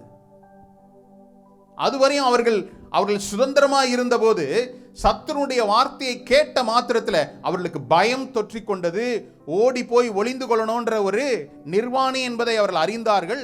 ஓடி ஒளிந்து கொள்ளணும்ன்ற ஒரு எண்ணம் வந்துச்சு. எப்பொழுது பயம் நமக்குள்ள வருதோ உங்களையே நீங்க என்ன செய்வீங்க? நம்ம அருவருக்கத்தக்கதாய், ஐயோ இவ்வளவு நாளா இப்படியா இருந்திருக்கிறேன். பயம் இப்படிதான் நம்மளை என்ன செய்யும்? தவறாய் வழி நடத்தும். ஓடி ஒளிந்து கொள். யாருக்கு ஒளிந்து கொள்றாங்க? தேவனுடைய பிரசன்னத்தில் வாழ்ந்த, மகிமையின் பிரசன்னத்தில் வாழ்ந்த அவர்கள் அவருடைய மகிமையை காண முடியாதபடி ஓடி ஒளிந்து கொண்டார்கள். நான் பார்த்து சொல்றேன், சத்துருனுடைய காரியங்களில் நாம் எச்சரிக்கையா இருக்க வேண்டும் என்பது கர்த்தர் அவருடைய வார்த்தையை நமக்கு என்ன செய்யறாரு? தொடர்ந்து கொடுத்து கொண்டே இருக்கிறது பார்க்கலாம். அப்போ இந்த காரியம் இது எப்படி நம்மளுடைய வாழ்க்கையில? பாஸ்டர், இதெல்லாம் ஆதாமுக்கு ஏவாளுக்கு நடந்தது, என்னுடைய வாழ்க்கையில என்ன கனெக்டிவிட்டி, எனக்கு என்ன இது இப்பொழுது எனக்கு என்ன பயனுள்ளதா இருக்குது அப்படின்னு நம்ம யோசிக்கலாம்ல. தேவனுடைய வார்த்தை என்னுடைய வசதிக்கு ஏற்றார் போல நான் புரிந்து கொள்வது அல்ல. கர்த்தருடைய வார்த்தை சொல்லுது, word of God is not for private interpretation. என்னுடைய சுயத்திற்கு ஏற்றது போல நான் வேதத்தை நான் புரிந்து விளங்கிக் கொள்வது அல்ல. வேத வசனம் தான், இன்னொரு வசனம் தான் என்னை விளக்கி இது என்ன என்பதை எனக்கு தெளிவுபடுத்த வேண்டும். இவன் என்ன செய்யறான்? சத்ருனுடைய கேட்கும் சத்ருவை அவன் வார்த்தையை ட்விஸ்ட் பண்றான். ஃபர்ஸ்ட்ல இந்த கனிகள், இந்த விருட்சத்தின் கனிகள் எல்லாத்தையும் சாப்பிடக்கூடாதுன்னு சொன்னாரா? அப்படிதான் ட்விஸ்ட் பண்றான். சத்ருவானவன் எப்பொழுதுமே வஞ்சிக்கிறவன் வார்த்தையை திரித்து பேசுவான். அப்ப நீங்கள் நானும் தான் என்ன செய்யணும்? எது உண்மை? அப்ப எது உண்மைன்னு எப்படி கண்டுபிடிக்க முடியும்? இன்னொரு உண்மையை வச்சு தான் கண்டுபிடிக்க முடியும் இல்ல? இன்னொரு உண்மையை வச்சு தான் நான் உண்மையை கண்டறிய முடியும். என்னுடைய சுய தோற்றத்தில் அல்ல, சுயமாய் நான் அறிந்து கொள்வதன் அடிப்படையில் அல்ல. ரெண்டாவது என்னது? ஷிஃப்டிங் எங்க நடக்குது? சத்தியத்தில் இருந்து விசுவாசத்தில் இருந்து அவிசுவாசத்துக்கு எங்க மாறுது? நான் ஒரு சமரசம் செய்து கொள்ளும் போது, ஒரு காம்ப்ரமைஸ் பண்ணிக்கும் போது. சத்ருவானவனோடு கூட தொடர்ந்து என்னுடைய உரையாடல், என்னுடைய ஐக்கியம் இருந்துகிட்டே இருந்ததுன்னா என்னுடைய வாழ்க்கையில் என்னது? ஒரு சமரசம் காணப்படுகிறது, காம்ப்ரமைஸ் காணப்படுகிறது. இந்த காம்ப்ரமைஸ் என்ன செய்யும்? சத்ருவானவன் என்னை வஞ்சிப்பதற்கு நேரா என்னை நகர்த்தி செல்வதற்கு நான் இடம் கொடுக்கிறேன்னு அர்த்தம். ஹல்லேலூயா. வஞ்சிக்காதபடி நான் இருக்கணும்னா சத்தியத்தின்படி தான் நான் நடக்கணும். மூன்றாவது பாருங்க, மூன்றாவது காரியம் என்னது? ஸ்பிரிச்சுவல் பிளைண்ட்னஸ் பார்த்தோம்ல, ஆவிக்குரிய குருட்டாட்டமாய் அவர்கள் மாறினாங்க. அதே போல ஆவியில் இன்னைக்கு சபைகளில் கேர்லெஸ் ஸ்பிரிட் இல்ல, அலட்சியமான காரியங்கள். கர்த்தருடைய வார்த்தை வரும்போது ஒரு அலட்சியம், கர்த்தருடைய வசனத்தை கேட்கும் போது ஒரு இம்பார்ட்டன்ஸ் இல்லை. தேவனுடைய வார்த்தையை கேட்க வந்திருக்கிற தேவ ஜனங்கள் கர்த்தருடைய வார்த்தை என்ன செய்யணும்? தரையில் விழாதபடி ஏந்தி கொண்டாதான் அந்த வார்த்தை என்ன செய்யும்? உங்களுக்குள் வேர் பற்றி வளரும். இது எனக்கு தெரிந்தது தானே, இந்த கதை எனக்கு புரியுமே, இந்த கதை எனக்கு தெரியும் அப்படின்னு அல்ல. இந்த நாளில் கர்த்தர் சில வார்த்தைகளை சுட்டி காட்டும் போது அந்த வார்த்தை தான் உங்களுடைய வாழ்க்கையின் வெளிச்சமாய் மாறும். கண்டுகொள்ளாம இருக்கிறது இல்லை. இவைகள் எல்லாம் என்ன செய்யும்? வஞ்சனையினுடைய வெளிப்பாடாய் மாறும். பாருங்களேன், இயேசுவானவரே நாம் வஞ்சிக்கப்படக்கூடாதுன்னு சொல்லி எச்சரிக்கை கர்த்தர் கொடுத்திருக்கிறார். இயேசுவானவர் இந்த பூமியில வாழும்போது அவர் சத்ருவானவன் எப்படிப்பட்டவன் என்பதை அவர்கள் சீஷர்களுக்கு சொல்லிக் கொடுத்தது பார்க்கிறோம். மத்தேயு 24 அதிகாரத்தில் 4 வசனத்தை பார்ப்போம். இயேசு அவர்களுக்கு பிரயோஜனமாக, ஒருவனும் உங்களை வஞ்சியாதபடிக்கு எச்சரிக்கையா இருங்கள். ஹல்லேலூயா. இயேசுவானவர் சொல்லியிருக்கிறார். அப்போ இன்னொன்னு அர்த்தம், வார்த்தையை பேசி நம்ம எச்சரிக்கின்ற ஒரு வார்த்தையை நம்ம பார்க்கிறோம். எப்படி? ஒருவனும் உங்களை வஞ்சியாதபடி நீங்க எப்படி இருங்க? எச்சரிக்கையா இருங்க. ஹல்லேலூயா. நம்முடைய வாழ்க்கையில கர்த்தருடைய வார்த்தையா சத்ருனுடைய வார்த்தை? சத்ருனுடைய வார்த்தை என்னை வஞ்சிக்கிற வகையில் இருக்கும்போது நம்ம என்ன செய்யணும்? கவனமாய் நடந்து கொண்டாதான், எச்சரிக்கையாய் நடந்து கொண்டாதான் கர்த்தருடைய வார்த்தையின்படி என்னுடைய குடும்பத்தை, வாழ்க்கையை, வேலையை எல்லாவற்றையும் நான் கட்டமைத்துக் கொள்ள முடியும். கர்த்தருடைய வார்த்தையின்படி கட்டுகிற வேலையோ குடும்பமோ ஒரு நாள் என்ன செய்யாது? அசைக்கப்படாது. இயேசுவானவரே அதான் சொல்றாரு, ஒருவன் என் வார்த்தையை கேட்டு அதன் மேல் கட்டின வீடா இருந்ததுன்னா என்ன செய்யாது? புயல் அடிச்சாலும், மழை பெய்தாலும், கடும் வெள்ளம் வந்தாலும் என்ன செய்யாதான்? அசையாது. அசையாம இருக்குமா? ஒரு சின்ன ஒரு செய்தியை கேட்ட உடனே அப்படியே நமக்கு என்ன செய்யுது? நிற்பதுக்கு பலனே இல்லாம போய் எங்க சோஃபால போய் உட்காந்துடலாமா? ஐயோ, இந்த செய்தி எனக்கு ரொம்ப தாங்கவே முடியலையே. இல்ல, அஸ்திபாரம் கர்த்தருடைய வார்த்தையின் மேல் இருந்தா என்னுடைய வாழ்க்கை சத்ருனால் என்ன செய்ய முடியாது? வஞ்சிக்கப்பட முடியாதபடி இருக்கும். அதே அதிகாரத்தில் 24 வசனத்தை கூட படிக்கலாமே. ஏனெனில் கள்ள கிறிஸ்துக்களுக்கும் கள்ள தீர்க்கதரிசிகளுக்கும் எழும்பி கூடுமானால் தெரிந்து கொள்ளப்பட்டவர்களையும் வஞ்சிக்கத்தக்கதாக பெரிய அடையாளங்களையும் அற்புதங்களையும் செய்வார்கள். அல்லேலூயா. இது கடைசி காலத்துல ஒவ்வொரு விசுவாசிகளும் புரிந்து கொள்ள வேண்டிய காரியம். பாஸ்டர், அந்த சர்ச்சில் அப்படியே கோல்டு டஸ்டா உழுது பாஸ்டர். இங்க போன உடனே அப்படியே ஆட்டம் ஆடுறத பார்த்தோன்னா அப்படியே பயங்கர அந்த நிலமே அசையுது. கர்த்தர் அதை செய்கிறார். சத்ருவானவனும் அது கர்த்தர் தான் அதை சொல்றாருல. யார் சொல்றது? இயேசுவானவர் சொல்றாரு. என்ன சொல்றாரு? ஏனெனில் கள்ள கிறிஸ்துக்களும் அப்படின்றாரு. கிறிஸ்துனா என்னது? அபிஷேகம் பண்ணப்பட்டவர்கள். பின்மாறி போன கள்ள கிறிஸ்துகளும் கள்ள தீர்க்கதரிசிகளும் எழும்பி கூடுமானால் தெரிந்து கொள்ளப்பட்டவர்களையும். அப்ப என்ன அர்த்தம்? உங்களை என்னை தான் சொல்றாரு. தெரிந்து கொள்ளப்பட்டவர்களும் வஞ்சிக்கப்படத்தக்க பெரிய அடையாளங்களையும் அற்புதங்களையும். அப்ப அற்புதங்களும் யார் செய்ய முடியும்? இயேசுவால செய்ய முடியும். ரைட்டு. சத்ருவும் செய்ய முடியும். அற்புதங்களை செய்யறதுனால தான் நான் நம்புவேன் அப்படின்றது அல்ல. அப்போஸ்தலரை நம்ம படிக்கிறோம்ல. சீமோன் என்ற பேர் உள்ளவன் என்ன செய்தானோ? மாயவித்தைக்காரனா இருக்கிறான். அவன் அநேக அற்புதங்களை அதிசயங்களை செய்யறதுனால அந்த பட்டணத்தால் அவனுக்கு ஒரு பெரிய ஒரு செலிபிரிட்டியா இருந்தான். ஆனால் அவன் எப்பொழுது தேவனுடைய வல்லமையை பார்க்கிறானோ அப்பதான் புரிஞ்சுது, ஆஹா, நம்மளை காட்டிலும் ஒருத்தர் பெரிய ஆள் இருக்கிறாரு. ஹல்லேலூயா. அவர் தேவர்களுக்கெல்லாம் தேவனா இருக்கிறார். நம் தேவன் ராஜாக்களுக்கெல்லாம் ராஜாவா இருக்கிறார். ஹல்லேலூயா. அவர் அற்புதம் தான் சொல்றேன். அற்புதங்கள் செய்யறதுனால அவர் அற்புதர் அல்ல. அவர் பேரே அற்புதம். அவருடைய பிறப்பில் ஒரு அற்புதம், அவருடைய ஊழியத்தில் அற்புதம். அவர் அற்புதமானவராகவே இருக்கிறார். அப்போ அற்புதத்தை செய்வதனால நான் சாதாரணமா நம்புறதல்ல, சத்தியத்தை படி நான் நம்புறேன், பழகி கொள்கிறேன். நான் வஞ்சிக்காதபடி, வஞ்சனைக்கு ஆளாகாதபடி நான் இருக்கணும்னு சொல்லி தான் என்னது. ஹல்லேலூயா. இந்த மாதிரி சில ஜிமிக்ஸ் எல்லாம் காட்டி சத்ருவானவன் சிலரை விழ செய்கிற காலகட்டத்தில் நம்ம வாழ்ந்துட்டு இருக்கோம். அங்கே போன உடனே ஏதோ ஒரு டிஃப்ரெண்ட் வைப்பு நமக்கு கிடைக்குது. இந்த வைப்பு வெளியிலிருந்து வரதல்ல, வைப்பு உங்களுக்குள்ள இருந்து புறப்படணும். அதான் வைப்பு. கர்த்தர் நீங்க போற இடத்துல உங்கள் நிமித்தமாய், உங்களுக்குள் கிறிஸ்து, நமக்குள் கிறிஸ்து இருப்பது நிமித்தமாய் அந்த இடத்துல ஒரு தாக்கத்தை ஏற்படுத்தணுமே தவிர அந்த இடத்துல உள்ள செட்டிங் நமக்கு ஒரு தாக்கத்தை ஏற்படுத்தக்கூடாது. அப்போ கர்த்தருடைய வல்லமை நமக்குள்ளிருந்து புறப்படும்படி. அதுக்காக தான் பாருங்களேன், 1 பேதுரு 5ஆம் அதிகாரத்தின் 8ஆம் வசனம் சொல்லப்பட்டிருக்குது. 1 பேதுரு 5ஆம் அதிகாரத்தின் 8ஆம் வசனம். தெளிந்த புத்தி உள்ளவர்களாய் இருங்கள், விழித்திருங்கள், ஏனெனில் உங்கள் எதிரானாகிய பிசாசானவன் கெர்ச்சிக்கிற சிங்கம் போல் எவனை விழுங்கலாமோ என்று வகை தேடி சுற்றித் திரிகிறான். ஹல்லேலூயா. இந்த வசனம் எல்லாருக்கும் தெரிந்த ஒரு வசனம்னால சொல்லப்பட்டது என்னது? முதல்ல பி சோபர், தெளிந்த புத்தி உள்ளவர்களா இருங்க, விழித்திருங்கள், ஏனெனில் எதிராளியாகிய பிசாசானவன் கர்ச்சிக்கிற சிங்கம் போல எவனை விழுங்கலாமோ என்று வகை தேடி சுற்றித் திரிகிறான். என்ன அர்த்தம்? சத்ருவானவன் எவனை விழ தள்ளலான்னு சொல்லி எப்பொழுதுமே என்ன செய்யறான்? சுற்றி திரிந்து கொண்டே இருக்கிறான். ஏதாவது ஒரு ஆப்பர்ச்சுனிட்டி கிடைக்குமா இந்த மனுஷனை உள்ள தள்ளுறதுக்கு? ஏதாவது ஒரு வஞ்சனை செய்யும்படி விசுவாசிகளுடைய வாழ்க்கையில ஏதாவது ஒரு சான்ஸ் கிடைக்குமான்னு சுத்திக்கிட்டே இருக்கிறான். அப்ப நம்ம சான்ஸ் கொடுத்தா என்ன ஆகும்?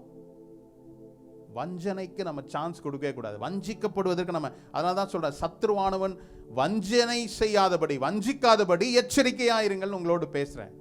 இங்க சொல்லப்பட்டது பாருங்களேன், எதிராளியாகிய பிசாசானவன் கர்ச்சிக்கிற சிங்கம் போல. சிங்கம் எப்பொழுது கர்ச்சிக்கும்? பசி எடுத்தா கர்ச்சிக்குமா? எப்படி தெரியல. நான் பார்க்கும்போது சிங்கம் வந்து பசிக்கும் போது கர்ச்சிக்காது. அது பசி சாப்பிட்டுச்சுன்னா அது பாட்டு தூங்கிடும். எப்போ அதோடைய கர்ச்சனை அதிகமா இருக்குதுன்னா, தன்னுடைய எல்லையை ஒரு அதிகாரத்தை செலுத்தும், அந்த எல்லைக்குள்ள ஒரு அதிகாரத்தை செலுத்தும் போதுல ஆதிக்கத்தை நிலைநாட்டுவதற்காக, உரிமை கோருவதற்காக அது என்ன செய்யும்? சத்தம் கொடுக்கும். இந்த சத்தம் அநேக கிலோமீட்டர்ஸ் போகும். இதுவரையும் என்ன செய்யுது? நான் என்னுடைய இடம், இது என்னுடைய டொமைன், இது என்னுடைய ஆதிக்கம் செலுத்தக்கூடிய இடம். ரெண்டாவது, அந்த எல்லைகள் வழியா போய் என்ன செய்யும்? புதிதா இருக்கு இந்த எல்லைக்குள்ள யார் இருக்காங்களோ இவங்களாம் நான் அனுமதிச்சாதான் என்ன செய்ய முடியும்? இருக்க முடியும். இல்லைன்னா என்ன செய்யும்? அடிச்சு கொள்ளை செய்யும், இல்லைன்னா சாப்பிடும், என்ன வேணாலும் செய்யும். அதுக்கு பசிக்கலனா கூட அதோடைய எல்லைக்குள்ள வேற யாரும் வந்தாங்கன்னா என்ன செய்யும்? அடித்து கொன்று போடும். அப்போ கர்ச்சிக்கிற சிங்கம் நாம் அவனுடையவன் அல்ல என்பதனால் நம்மை பார்த்து என்ன செய்யறான்? கர்ச்சனை செய்து கொண்டே இருக்கிறான். நாம அவனுடைய மெம்பர் ஆயிட்டோம்னா என்ன செய்வான்? அவன் நமக்கு பிரச்சனையே இல்லை. நம்மை குறித்து அவனுக்கு பயப்படணும், அவன் நம்மை குறித்து கவலைப்படணும்னு அவசியமே இல்லை. அப்போ கர்ச்சிக்கிற சிங்கம் போல எவனை விழுங்கலாம், எவன் நம்மளை மெம்பர்ஷிப் பார்க்கலாம் இல்லை. இந்த சர்ச்சில் நிறைய மெம்பர்ஸ் எனக்கு இருக்கிறாங்க அப்படின்னு அவன் சொல்லிக்கூடாது இல்லை. நம்ம என்ன செய்யணும்? கர்த்தருடைய ராஜ்யத்திற்கு உட்பட்டவன் என்று நாம் உரிமை பாராட்டுகிறவர்களா நான். சரி, இப்போ செய்திக்கு வரலாம். தேவனுடைய பிள்ளைகள் வஞ்சிக்காதபடி, வஞ்சனைக்குள்ளாகாதபடி செய்ய வேண்டிய காரியங்களை குறித்து உங்களோடு கூட நான் பேச விரும்புகிறேன். எடுத்துக்கொள்ளும் பாருங்களேன், ஒரு மனிதனை குறித்து புதிய ஏற்பாட்டில் ஒரு மனிதனை குறித்து நம்ம பார்க்கிறோம். தேவனுக்காக வைராக்கியம் பாராட்டியவன், தேவனுக்காக ஊழியம் செய்தவன், தேவனுக்காக பாடுகளை அனுபவித்தவன் கூட பிசாசினால் வஞ்சிக்கப்பட்டு பின்மாறி போனவனை குறித்து நாம் பார்க்க போறோம். அப்ப நம்முடைய வாழ்க்கையில் கற்றுக்கொள்ள வேண்டிய காரியம் என்ன இல்லை? எடுத்துக்கொள்வோம் பாருங்களேன். அந்த மனிதனுடைய பெயர் தேமா, டீமஸ். இந்த மனிதனை குறித்து ஒரு 3 இடங்களிலே குறிப்பிடப்பட்டிருக்கிறது நம்ம பார்க்கிறோம். 3 இடங்களிலே இந்த மனிதனை குறித்து, இந்த மனிதனுடைய செயல்களை குறித்து குறிப்பிடப்பட்டிருக்கிறத நம்ம பார்க்கிறோம். ஆனால் அவன் ஆரம்பத்தில் அவனுக்கு கொடுக்கப்பட்ட பெயர், அவனுக்கு கொடுக்கப்பட்ட இன்ட்ரோடக்ஷன் எப்படி இருந்தது? பிரதான அப்போஸ்தலர்கள் வட்டத்திற்குள்ளதான் அவன் இருக்கிறான். தேவனால் வல்லமையாய் பயன்படுத்தப்பட்ட மனிதர்களுடைய அந்த சர்க்கிள்ல தான் அவன் இருக்கிறான். ஆனால் அவனுடைய முடிவு அந்த வட்டத்தில் அல்ல, அந்த வட்டத்திற்கு வெளியே காணப்பட்டான். நம்மளை பார்த்து சொல்றேன், என்னுடைய வாழ்க்கையின் துவக்கம் அல்ல, முடிவு இம்பார்ட்டன்ட். என்னுடைய வாழ்க்கையில் நான் எப்படி ஓடுகிறேன் என்பதல்ல, நான் முடிவை, என்னுடைய வாழ்க்கையின் ஓட்டத்தை என்ன செய்யணும்? சரியாய் ஓடணும், சரியாய் முடிக்கணும். அதான் பவுல் சொன்னார், நல்ல போராட்டத்தை போராடினேன், ஓட்டத்தை முடித்தேன், விசுவாசத்தை காத்து கொண்டேன். என்னுடைய வாழ்க்கையில கடைசி வரையும் நான் வஞ்சிக்கப்படாதபடி, என்னுடைய ஓட்டம் கர்த்தருடைய பார்வையில் நேர்மையாய் நீதியாய் காணப்படும்படி நான் என்னுடைய ஓட்டத்தை என்ன செய்யணும்? ஓடணும். இந்த மனிதனை குறித்து சொல்லப்பட்ட காரியம் பாருங்களேன். கொலோசேயர் 4ஆம் அதிகாரத்தில் 14ஆம் வசனத்தை திருப்பி, கொலோசேயர் 4ஆம் அதிகாரம் 14ஆம் வசனம் 14. பிரியமான வைத்தியனாகிய லூக்காவும் தேமாவும் உங்களுக்கு வாழ்த்து சொல்லுகிறார்கள். பிரியமான வைத்தியனாகிய லூக்காவும் தேமாவும் உங்களுக்கு வாழ்த்துதல் சொல்லுகிறார்கள்.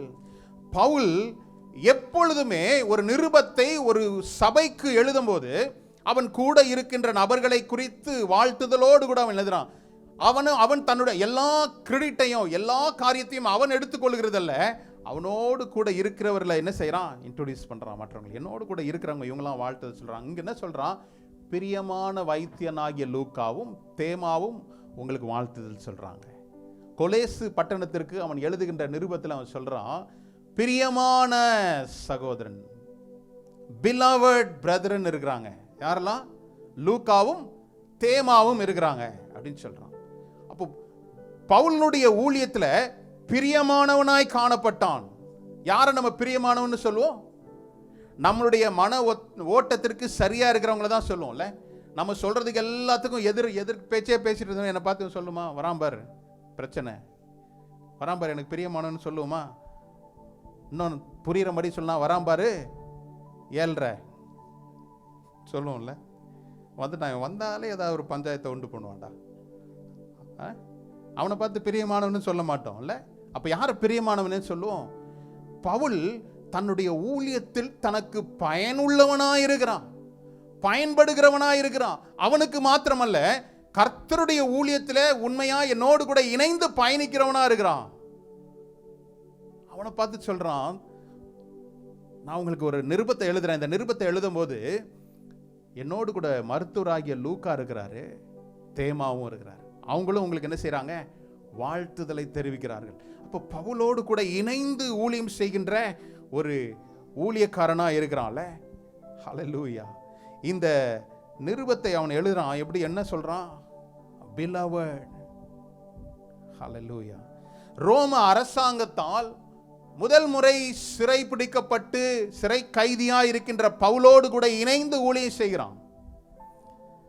அவனோடு கூட துன்பங்களை அனுபவிக்கிறவனா இருக்கிறான். தேவனுக்காக வைராக்கியம் பாராட்டுகிற ஊழியனா தான் இருக்கிறான்.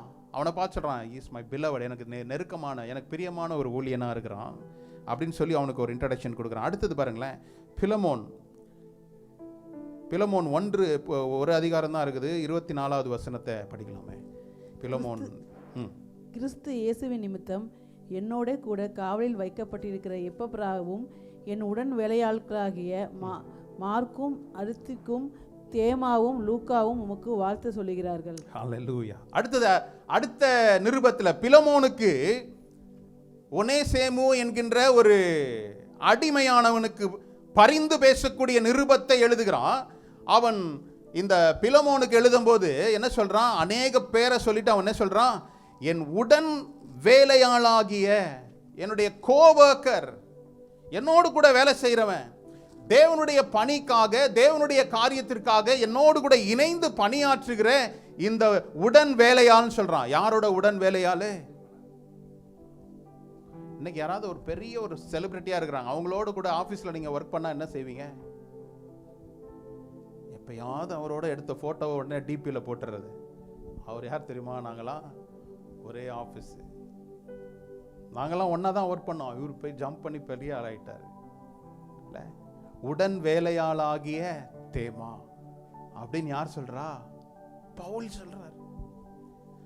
பிலமோனுக்கு எழுதுகிற நிருபத்தில் அவர் சொல்றாரு, அப்போ தேமா என்பவன் சாதாரண மனிதன் அல்ல, கர்த்தருக்காக ஓடி உழைத்த ஒரு ஊழியனா இருக்கிறான், கர்த்தருக்காக வைராக்கியம் பாராட்டுகிற ஒரு மகனா இருக்கிறான். இப்படிப்பட்ட ஜனமும் கூட உங்களுக்குள்ள நம்ம பார்த்தோம்ல, விசுவாசிகளை வஞ்சிக்கின்றபடியினால் சத்துருவானவன் என்ன செய்யறான்? கர்ச்சிக்கிற சிங்கம் போல சுத்திக்கிட்டே இருக்கிறான். நான் உங்களை பார்த்து சொல்றேன், கர்த்தர் இந்த காலை வேளையில் சொல்றாரு, சத்துருவானவன் உங்களை வஞ்சியாதபடி எச்சரிக்கையாயிருங்க. எது கர்த்தருடைய வார்த்தை, எது சத்துருனுடைய வார்த்தை, நாம் என்ன செய்யணும்? வஞ்சிக்காதபடி, வஞ்சனைக்கு ஆளாகாதபடி நாம் ஜாக்கிரதையா இருக்கணும்னா சத்தியத்தில் தேறினவர்களாய் நாம் இருக்கணும். சத்தியத்தை நாம் முற்றிலுமாய் அறிந்தவர்களாய் இருந்தால் தான் என்ன செய்ய முடியாது? வஞ்சிக்கிறவனாகிய பிசாசு நம்மை வஞ்சிக்க முடியாதுல்ல. என்ன நடக்குது பாருங்க, இப்படிலாம் நல்ல சர்டிபிகேட் வாங்கிக்கிட்டே இருக்கிறான் பவுல் இடத்துலேருந்து. பவுலினுடைய பராக்கிரமமான ஒரு ஊழியத்தை எல்லாம் கண்ணார பார்த்தவன் தான் இல்லை. அவனுடைய பவுல் ஒரு ஒரு வைராக்கியமான ஒரு மனுஷன், கல்விமான், ஞானி, இப்படி எல்லாம் அவனோடு கூட இருந்து கர்த்தர் செய்த அற்புதத்தை அவன் ஊழியத்தில் கண்ணார பார்த்தவன், அனுபவித்தவன். அவனை குறித்து என்ன நடக்குது பாருங்க. அடுத்த வசனம் 2 தீமோத்தேயு 4ஆம் அதிகாரத்தில் 9-10 வசனம். நீ சீக்கிரமாய் என்னிடத்தில் வரும்படி ஜாக்கிரதைப்படு, ஏனென்றால் தேமாய் பிரபஞ்சத்தின் மேல் ஆசை வைத்து என்னை விட்டு பிரிந்து தெசலோனிக்கா பட்டணத்துக்கு போய்விட்டான். போதும், அதோட நிறுத்திக்கலாம். இங்கு பவுல், அதே பவுல் தான், மை பிலவட், மை கோவர்க்கர், நான் என்னுடைய பிரியமானவன், என்னுடன் வேலையால் இப்படின்னு சொன்ன பவுல் என்ன சொல்றாரு? தீமோத்தேயுக்கு அவர் ஒரு நிருபத்தை எழுதுறாரு. அவர் என்ன சொல்றாரு? நீ சீக்கிரமா இடத்துல வாப்பா. 10வது வசனத்துல, ஏனென்றால் தேமா இப்பிரபஞ்சத்தின் மேல் ஆசை வைத்து என்னை விட்டு பிரிந்து தெசலோனிக்கே பட்டணத்திற்கு போய்விட்டான். ஹல்லேலூயா. இப்போ என்ன அர்த்தம்? எவ்வளவு ஆழமாய் தேவனை நாம் அறிந்திருந்தாலும், தேவனுக்காக எத்தனை ஓட்டங்கள் ஓடியிருந்தாலும், தேவனுக்காக அநேக காரியங்களை இழந்திருந்தாலும், சத்ருவானவன் என்ன செய்யறான்?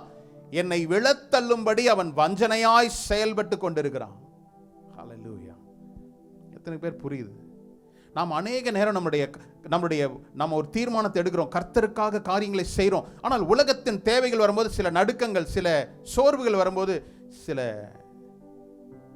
வார்த்தையை ட்விஸ்ட் பண்ணிக்கிறோம், வார்த்தையை மாற்றிக்கொள்ளுகிறோம். அப்படி இருந்ததுன்னா நாம் வஞ்சனைக்கு நேராய் நாம் நகர்ந்து செல்றோம்னு அர்த்தம். we have to check our life. ஒவ்வொரு நாளும் நான் என்னை அறிந்து ஆராய்ந்து பார்ப்பதற்கு நேராக என்னை என்ன செய்யணும்?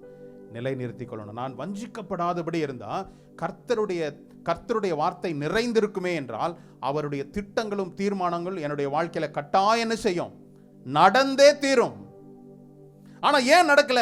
சில காரியங்களில் வஞ்சிக்கப்பட்டதுனால, வார்த்தையை நான் திரித்து கொள்வதனால, திரித்து விளக்கத்தை புரிந்து கொள்வதனால, சத்தியத்தை விட்டு விலகி போவதனால என்னுடைய ஆவிக்குரிய கண்கள் குருட்டாட்டமாய் மாறி சரியா தெளிவில்லாதபடி மாறிக்கொண்டு போகிறது நான் பார்க்கிறோம். இங்க என்ன சொல்லப்பட்டிருக்கு பாருங்க, பிரபஞ்சம் அப்படின்னா என்னது? இந்த உலக ஆசையில அவன் என்ன செய்யிட்டான்? பிடிபட்டதுனால என்னை விட்டு பிரிந்து போய்விட்டான். ஹல்லேலூயா. இதுவரையும் பாசிட்டிவ் ரிப்போர்ட் தான், எல்லாமே டிக் தான். மை பிலவட், என்னுடைய பிரியமானவன் அப்படின்னு சொல்றாரு.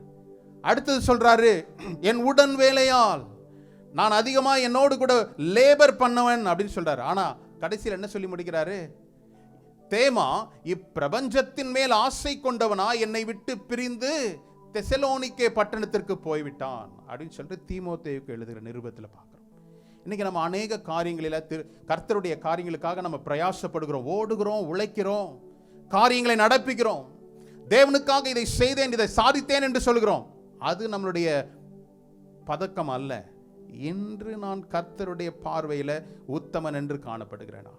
தேவனுடைய வார்த்தையை என் இருதயத்தில் ஏந்தி கொள்கிறேனா? சத்ருனால் வஞ்சிப்பதற்கு நான் இடம் கொடாதபடி என்னை தற்காத்துக் கொள்கிறேனா? அது ரொம்ப முக்கியம் இல்லை? ஹல்லேலூயா. உலகத்தின் மேல் அவன் ஆசை கொண்டபடியினால் அவனுடைய வாழ்க்கை என்னது? அவன் வஞ்சிக்கப்பட்டதனுடைய காரணம் என்ன பாருங்க?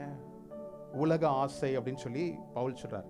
தேமா இப்பிரபஞ்சத்தின் மேல் ஆசை வைத்தவனாய், ஆசை வைத்திரு என்னை விட்டு பிரிந்து தெசலோனிக்கே பட்டணத்துக்கு போயிட்டான். ஆசை அப்போ பாருங்க, 1 யோவான் 2ஆம் அதிகாரத்தில் 15 முதல் 17 வரையும் வாசிக்கலாம். 1 யோவான் 2:15-17. உலகத்திலும் உலகத்தில் உள்ளவைகளிலும் அன்பு கூறாதிருங்கள். ஒருவன் உலகத்தில் அன்பு கூர்ந்தால் அவனிடத்தில் பிதாவின் அன்பில்லை. நிறுத்தலாம் பாருங்களேன். ஒருவன் உலகத்திலும் உலகத்தில் உள்ளவைகளிலும் அன்பு கூறாதிருங்கள். ஒருவன் உலகத்தில் அன்பு கூர்ந்தால் அவனிடத்தில் பிதாவின் அன்பு. அப்போ உலகத்தின் காரியங்கள், படைப்புகள் எல்லாம் அவர் தானே உண்டாக்கினாரு. அதை ரசிக்கிறது தப்பு இல்லை. ஆனால் அதன் மேல் என்னுடைய அன்பு என்ன செய்யாது? ஆமா, அன்பு வைக்கிறதுனா என்னது? நான் சொல்றேன், அன்பு என்பது எல்லாரிடத்திலையும் அன்பு செலுத்துறது ஒன்று. ஆனால் இந்த அன்பு என்ன செய்யக்கூடாது? என்னுடைய ப்ரைடா, என்னுடைய பேஷனா மாறக்கூடாது. உலகத்தின் காரியங்களில் என்னுடைய அன்பு, எல்லாரும் வேதம் சொல்லுகிறது எல்லாரையும் அன்பு செலுத்துங்கன்னு சொல்றாங்க. ஆனால் இங்கே சொல்லு உலகத்தையும் அன்பு கூறாதிருங்களேன். இல்லை, தேவன் தம்முடைய ஒரே பரண குமாரனை விசுவாசிக்கிறவனவனோ அவன் கெட்டு போகாமல் நித்திய ஜீவனை கொடுக்கும்படி இவ்வளவா இந்த உலகத்தில். அப்போ தேவனை அன்பு கூர்ந்திருக்கிறாரா? இங்க வசனம் வித்தியாசமா இருக்குது. அப்படி அல்ல. உலகத்திலும் உலகத்தில் உள்ளவைகளிலும் அன்பு கூறாதீர்கள்னா, தேவனை காட்டிலும் என்னுடைய உலக காரியங்கள் எனக்கு மிகவும் அன்பு, என்னை நான் நேசிக்கப்படத்தக்கதா இருந்ததுன்னா அது எனக்கு வஞ்சனையாய் மாறி போகும். உலகத்தின் காரியங்களில் நான் பிடிபட்டவனாய் மாறுவேன். எந்த ஒரு காரியமும் உங்களை என்ன செய்யக்கூடாது? கண்ட்ரோல் பண்ணக்கூடாது. இல்லை, தீவிரமா அன்பு செலுத்துறவங்க அவங்களுக்காக என்ன வேணாலும் செய்வாங்களா இல்லையா? நீங்களாம் ஒருத்தர் செய்கிற மாதிரி இல்லை. அன்பாது வம்பாது, நம்ம பாட்டுக்கு நம்ம வேலையை பார்ப்போம். இல்லை, அன்பு என்ன செய்யும்? ஒருத்தங்க ரொம்ப நேசிக்கிறீங்கன்னா அவங்க சொல்றதெல்லாம் ஆமாம். 8 மணிக்கு வாங்க அப்படின்னா நம்ம எத்தனை மணிக்கு போவோம்? 8 மணிக்கு போயிடுவோமா? ஆமாம், நம்மால் அங்கே ஒருத்தர் இருக்கிறார், அவர் தான் உண்மையை சொல்கிறார் பாரு. 7:30 மணிக்கே போயிடுவோம், போய் என்ன தான் நடக்குதுன்னு பார்ப்போம். ஆனால் அவங்க வர்றது எத்தனை மணிக்கு வருவாங்க? 9 மணிக்கு தான் வருவாங்க. வந்தாலும் கோவப்படுவோம். ஆமாம், காரணம் என்னது? அன்பு. இல்லை, அப்போ தேவனோடு கூட நான் செலுத்துகிற அன்பு மாயமற்றதா இப்படி தான் இருக்கணும். எக்ஸ்பெக்ட் பண்ணுறதில்லை. கர்த்தர் அப்படி தான் நம்ம நேசிக்கிறார். அப்போ இந்த அன்பு என்ன செய்ய? உலகத்திலும் உலகத்தில் உள்ளவைகளிலும் அன்பு கூறாதிருங்கள். அடுத்த வசனம், ஏனெனில் மாமிசத்தின் இச்சையும் கண்களின் இச்சையும் ஜீவனத்தின் பெருமையுமாகிய உலகத்தில் உள்ளவைகள் எல்லாம் பிதாவுடனால் உண்டானவைகள் அல்ல, அவைகள் உலகத்தினால் உண்டானவைகள். இது ரொம்ப முக்கியமான காரியம். நான் அநேக முறை சொல்லியிருக்கிறேன். ஒருவன் வஞ்சிக்கப்படுவதற்கு இந்த 3 காரியங்கள் தான் உண்டு. ஒன்று என்னது? மாம்சத்தின் இச்சை, கண்களின் இச்சை, ஜீவனத்தின் பெருமை. The lust of the eye, lust of the flesh, pride of life. இந்த 3 தான். நீங்க உங்களுடைய வாழ்க்கையில இந்த 3 காரியத்தை மையப்படுத்தி செய்கின்ற காரியங்களில் எல்லாம் என்னது? உலகத்தரமான காரியங்களா இருக்கும். கண்களின் இச்சை, பார்க்கறதெல்லாம் என்னுடையதாகணும், எனக்கு இதை பெற்றுக்கொள்ளணும் அப்படின்னு நம்ம நினைக்கிறோம். அப்படி நினைவுகள் என்னது அர்த்தம்? அப்படி நினைக்கிறோம் ஒரு நாள் எல்லாத்தையும் அனுபவிச்சுட்டு எல்லாத்தையும் கிடைக்கணும், கிடைக்காது. ஆனால் அது கிடைக்கிறதுக்காக ஓடி ஓடி தன்னுடைய நேரத்தையும் தன்னுடைய உழைப்பையும் தன்னுடைய பலனையும் வாலிபத்தையும் இழந்து போறாங்க. கண்களின் இச்சை, மாம்சத்தின் இச்சை, எல்லாம் எனக்கு வேணும். நம்ம ஒருவேளை யோசிக்கலாம், பாஸ்டர் இதெல்லாம் எனக்கு இல்லை பாஸ்டர், இந்த ஆச்சு இதெல்லாம் விட்டு ரொம்ப நாள் ஆச்சு இல்லை, மற்றவங்க வச்சுக்கிற பேக் மாதிரியே நானும் வாங்கணும், இந்த பேக் நல்லா இருக்குது எப்படியாவது வாங்கணும், அந்த சிஸ்டர்ட்ட எங்கே வாங்கினாங்கன்னு கேட்கணும். அது எந்த இச்சை அது? ஆமாம், பெருசாலாம் நமக்கு ஒன்றும் இல்லை. ஆனால் இந்த பேகு, இந்த ட்ரெஸ், இந்த சுடிதார் எங்கே வாங்கினாங்க பிரதர், இந்த கோட் எங்கே வாங்கினீங்க, இந்த ஷர்ட் எங்கே வாங்கினீங்க, இதெல்லாம் தான் நம்ம பெருசாக நம்ம ஒன்றும் பெருசாக இச்சைகள் போகிறதில்ல. ஆனால் இதெல்லாம் கூட என்னது, என்னுடைய நீங்கள் நல்லா உடுத்தலாம், நல்ல பேக் நீங்கள் வாங்குங்க, தப்பு கிடையாது. ஆனால் என்னுடைய ரூட், என்னுடைய அடிப்படை அது போல நானும் வச்சிருக்கணும், அவனை மாதிரி நானும் இருக்கணும் அப்படின்னு நினைக்கணும்ல, அதுதான் என்னது வஞ்சிக்கப்படுவதனுடைய முதல் படி. லாபான் வஞ்சித்தான், அவனை பொருளை எல்லாம் கர்த்தர் திருப்பி கொடுத்தாருன்னா நமக்கு சந்தோஷமா இருக்குது. ஆனா கர்த்தர் சொல்றாரு, ஆவிக்குரிய வாழ்க்கையில சத்ருவானவன் உங்களை வஞ்சிக்காதபடி எச்சரிக்கையா இருங்கள் தான் இன்னைக்கு நம்ம பார்த்துட்டு இருக்கிறோம். இது நமக்கு ரொம்ப பெருசா தெரியாது. என்னத்த பெருசா கண்ணுக்கே தெரியாத ஒன்று எடுத்துட்டு போனா நமக்கு ஒன்றும் தெரியாதுல்ல. ஒரு பொருளை நம்ம ஒரு பர்ஸை எடுத்துட்டு போனா உடனே தெரியும். ஆவிக்குரிய வரங்களை யாராவது திருடினா தெரியுமா உங்களுக்கு? அது எடுத்தா என்ன பாஸ்டர், ஒன்றும் இல்லை, பர்ஸு போனால் தான் பிரச்சனை. அதில் தான் எமிரேட்ஸ் ஐடி இருக்குது, ஆமாம், ஹெல்த் கார்டு இருக்குது, இவைகளுக்கெல்லாம் மேலாக கிரெடிட் கார்டு இருக்குது, டெபிட் கார்டு இருக்குது. அது போனால் தான் பிரச்சனை. ஆவின் வரங்களை திருடிட்டு போனால் நமக்கு என்ன இல்லை. அப்போ பாருங்க, கண்களின், ஏன் நான் இதை சொல்கிறேன், மாம்சத்தின் இச்சை, கண்களின் இச்சை, ஜீவனத்தின், இதுதான் ஃபஸ்ட்டு வஞ்சிக்கப்படுவதனுடைய முதல் அங்கே தான். இதே சாத்தானுடைய தந்திரங்கள் எல்லாம் இதுதான், இதைதான் ஃப்ரூட், இதைதான் வந்து ஒரு ஃபார்முலா. ஆனால் வேற பெயர்களில் அவன் என்ன செய்கிறான், ஒருவரை வஞ்சிக்கிறான். ஏவாளை பார்க்கும்போது அவனை சொன்னான் மாம்சத்தின் இச்சையில் அவனை ஃபஸ்ட்டு பார்க்குறா. என்ன பார்க்குறா, இதை சாப்பிட்டா டேஸ்ட்டாக இருக்கும்னு நினைக்கிறேன். சாப்பிட்றதுக்கு முன்னாடியே அவன் நினச்சிக்கிறா மாம்சத்தின் இச்சை, சாப்பிடும்போது நல்லா இருக்கும்னு நினைக்கிறேன். அடுத்தது பார்வைக்கும் நல்லா இருக்குது, கண்களின் இச்சை. அப்புறம் இதை சாப்பிட்டா கண்கள் தெளிவாகும், அது ஜீவனத்தின், நீயும் தேவர்களில் ஒருவனை போல ஆவன் சொன்ன உடனே அவன் நினச்சிட்டா, ஆமாம் நம்மளும் என்ன பெரிய ஆள் தான் அப்படின்னு நினச்சால. இப்போ ஜீவனத்தின் பெருமை. அப்போ இந்த 3 காரியங்கள் என்னுடைய வாழ்க்கையில் நான் செயல்படுத்துகிற ஒவ்வொரு செயல்பாட்டுக்கும் இந்த 3 காரியத்தில் ஏதாவது ஒன்று இருந்ததுன்னா நான் கேர்ஃபுல்லாக இருக்கணும். பெருமை என்னை ஆட்கொள்ளாதபடி என்னை காத்துக் கொள்வதற்கும், சத்ருவானவன் என்னை வஞ்சிக்காதபடி என்னை தற்காத்துக் கொள்வதற்கும் நான் என்ன செய்யணும், ஜாக்கிரதையாக இருக்கணும்ல. அடுத்த வசனம், உலகமும் அதன் நிச்சயம் ஒழிந்து போகும், தேவனுடைய சித்தத்தின்படி செய்கிறவனோ என்றென்றைக்கும் நிலைத்திருப்பான். ஹல்லேலூயா. இந்த உலகத்தில் நாம் காணக்கூடிய இவைகள் எல்லாம் ஒரு நாள் என்ன செய்யும், அழிந்து போகும்.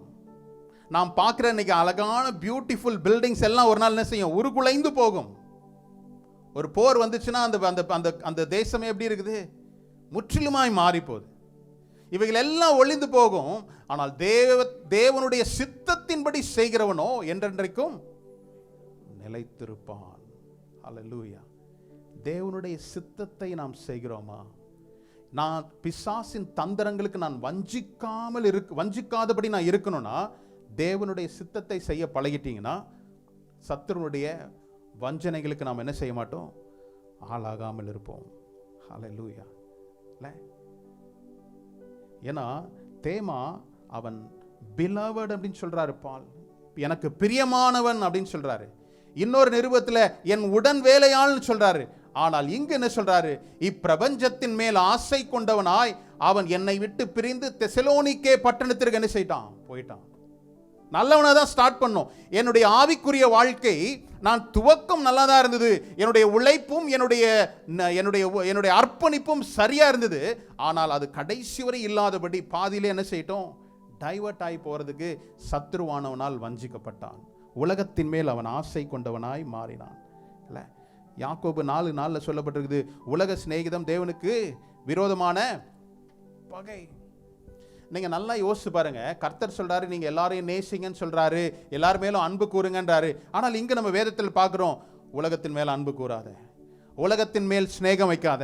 அப்படின்னா என்ன அர்த்தம், இந்த உலகத்தின் மேல் நேசமும் அன்பும் என்னுடைய விசுவாச ஓட்டத்தை பின்மடைய செய்கிறதா, என்னை வஞ்சிக்கும்படி சில காரியங்கள் எனக்கு நடக்குதான் நாம் அறிந்தோம் என்றால் இதில் நம்ம ஜாக்கிரதையா இருந்த பழகி கொள்வோம்ல.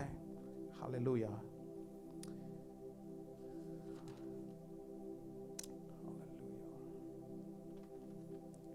பாருங்க, யூதாஸ் இயேசுவோடு கூட இருந்தவன் தான். இயேசுவோடு கூட தன்னுடைய வாழ்க்கையை ஒப்புவித்து நடந்தவன் தான். இயேசுவோடு கூட அற்புதங்களையும் அதிசயங்களும் கண்டான்.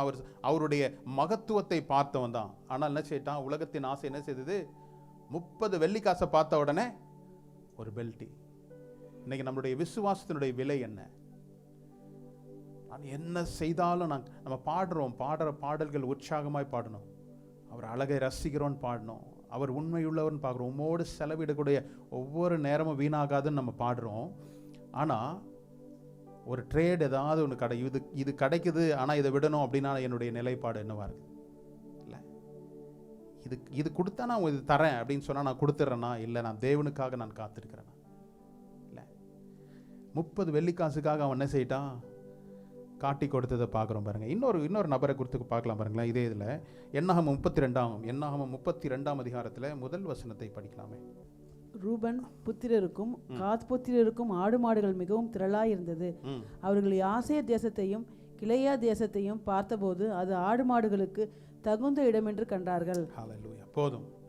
கர்த்தர் இஸ்ரவேல் ஜனங்களை அடிமைத்தனத்திலிருந்து வாக்குத்தத்தம் பண்ணப்பட்ட கானான் தேசத்திற்கு நேராய் நடத்தி செல்லணும். இதுதான் தேவனுடைய திட்டமா இருந்தது.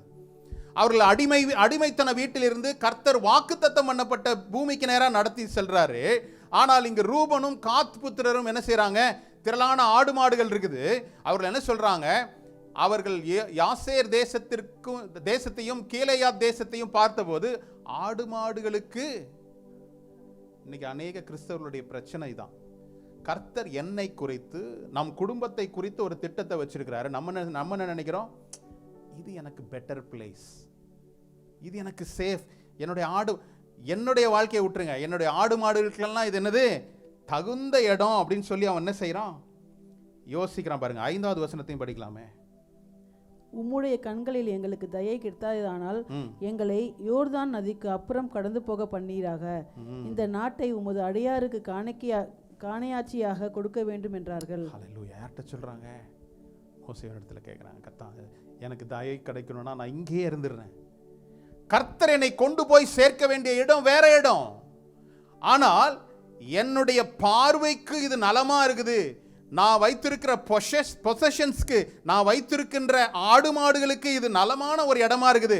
ஆகவே நான் இங்கே தங்கிடுறேன். உங்க கண்களில் தயவு கிடைச்சதுன்னா என்னை விட்டுருங்க. நீங்க மட்டும் என்ன செய்யுங்க? கர்த்தர் வாக்குத்தத்தம் பண்ண இடத்துக்கு போங்க, நான் இங்கேயே செட்டில் ஆயிடுறேன். இன்னைக்கு அநேகருடைய பிசாசனுடைய வஞ்சனை இதுதான். என்னது? செட்டில், எனக்கு பீஸ்ஃபுல்லாக அந்த இடம் தோணுது. தேவன் நியமித்திருக்கிற இடம் அல்ல. உங்களுடைய பார்வைக்கு நலமானதை செய்கிற காரியமும் என்னது? சத்துருவினால் வஞ்சிக்கப்படுகின்ற காரியம்தான். நான் வரல, நான் இங்கே இருந்துக்கிறேன். லோத்தும் அதே மாதிரி தான். இல்லை, ஆபிரகாமோடு கூட இருந்தான், ஆபிரகாமோடு கூட பயணிச்சான். இல்லை, ஆதியாகமம் 13ஆம் அதிகாரம் நினைக்கிறேன். ஆதியாகமம் இல்லை, எடுக்க வேணாம், ஆதியாகமம் 13 தான். ஆபிரகாமுக்கு ஒரு தரிசனத்தை கொடுத்து கர்த்தர் அவனை நடத்துகிறார். ஆபிரகாமோடு போய் ஆபிரகாமுக்கு கர்த்தர் செய்கின்ற அற்புதங்களை எல்லாம் அவனும் பார்க்கிறான். நான் நல்லா கவனமா கேள்வி. நான் சொன்ன இந்த வார்த்தைகளை, சம்பவங்கள்ல எல்லாமே தேவனுடைய வல்லமையை, மகத்துவத்தை கண்ணார கண்டவர்கள், அனுபவித்தவர்கள். லோத்து ஆபிரகாமு கர்த்தர் எப்படி விசுவாசம் உள்ளவனா இருக்கிறான், அவனிடத்திலிருந்து விசுவாசத்தை கற்றுக்கொள்ளல, அவனுக்கு கிடைச்சதை மட்டும் பார்த்ததுனால தரிசனம் லோத்துக்கு அல்ல, ஆபிரகாமுக்கு தான் இருந்தது, லோத்துக்கு இல்ல. அதனால என்ன செய்தான்? ஒரு பிரச்சனை வரும்போது கண்களை ஏறெடுத்து பார்க்கிறான். அவன் யோர்தானுக்கு அப்புறம் சமபூமியான சோதோமை பார்க்கிறான். அது எப்படி இருந்ததா? எகிப்தை போலவும் ஏதேன் தோட்டத்தை போலவும் செழுமையா இருக்குது. நானே சொல்றேன், உலகத்தின் மேல் மயக்கம் தான் சத்துருவானவன் கொடுக்கிறது. தான் மாம்சத்தின் இச்சை, கண்களின் இச்சை. என்னை சத்துருவானவன் விழத்தள்ளுகிறதற்கு அநேக காரியங்களை எனக்கு காட்டுகிறான். ஆனால் என்னுடைய பார்வை கர்த்தர் மேல் இருக்குமே என்றால், நான் அவரையே நோக்கி பார்ப்பேன் என்றால், அவர் கண்களை வைத்து அவர் என்ன செய்வார்? அப்படிதான் நான் சொல்ல, உன்மேல் என் கண்ணை வைத்து உனக்கு எப்படி ஒரு மனுஷன் கண்களை ஆலோசனை சொல்ல முடியும்? இல்லை எப்படி பெற்றுக்கொள்ள முடியும்? அவரே பார்த்துட்டு இருக்கும்போது தான் கிடைக்கும்ல. நீங்கள் ஆலோசனை சொல்லுங்கப்பா, நான் பாட்டுக்கு நடக்கிறேன், காது கேட்டால் நான் செய்கிறேன், அப்படி இல்லை. ஆலோசனை, உன்மேல் என் கண்ணை வைத்து உனக்கு. அப்போ நானும் அவரை பார்த்துட்டு இருக்கும்போது தான் அவர் சொல்லுவார், என்னது இங்கே போகாத. கண்ணிலே சில பேர் ஆக்ஷன் பண்ணுவோம் பார்த்தீங்களா? இல்லை, கல்யாண வீட்டுக்கெலாம் போனால் கணவன் மனைவியும் பார்க்கலாம். பந்தியில் போய் உட்காந்தோன்னே அங்கே காலியாக இருக்குது, இங்கே காலியாக இருக்குல்ல, கண்ணிலே டைரக்ஷன் கொடுப்போம். நீங்களும் அது மாதிரி கொடுக்குற மாதிரி இல்லை, அதனால் புதுசாக பார்க்குறீங்க. நானும் கொடுக்கல, சும்மா சொல்கிறேன். இல்லை, கண்களில் பேசிக்குவோம் பாருங்கள்ல கணவன் மனைவி. ஏன் எங்கே போனாலும் என்னை பாரு, உடனே அவருங்க கண்ணிலே. அதுதான். அப்போ தேவனை நான் நோக்கி பார்க்கும்போது தான் அவர் என்மேல் கண்களை வைத்து ஆலோசனை சொல்லுகிறவராக இருக்கிறார். நான் பார்க்கின்ற இடங்கள் என்னை தீர்மானிப்பது அல்ல. என்னுடைய கண்கள் வஞ்சனைக்கு நேராக தான் சத்ருவன் என்ன செய்வான், என்னை இது பார்க்கறதுக்கு நல்லா இருக்கிற மாதிரி தான் இருக்கும், உள்ள வந்த பிறகு தான் தெரியும் அது பிரச்சனை.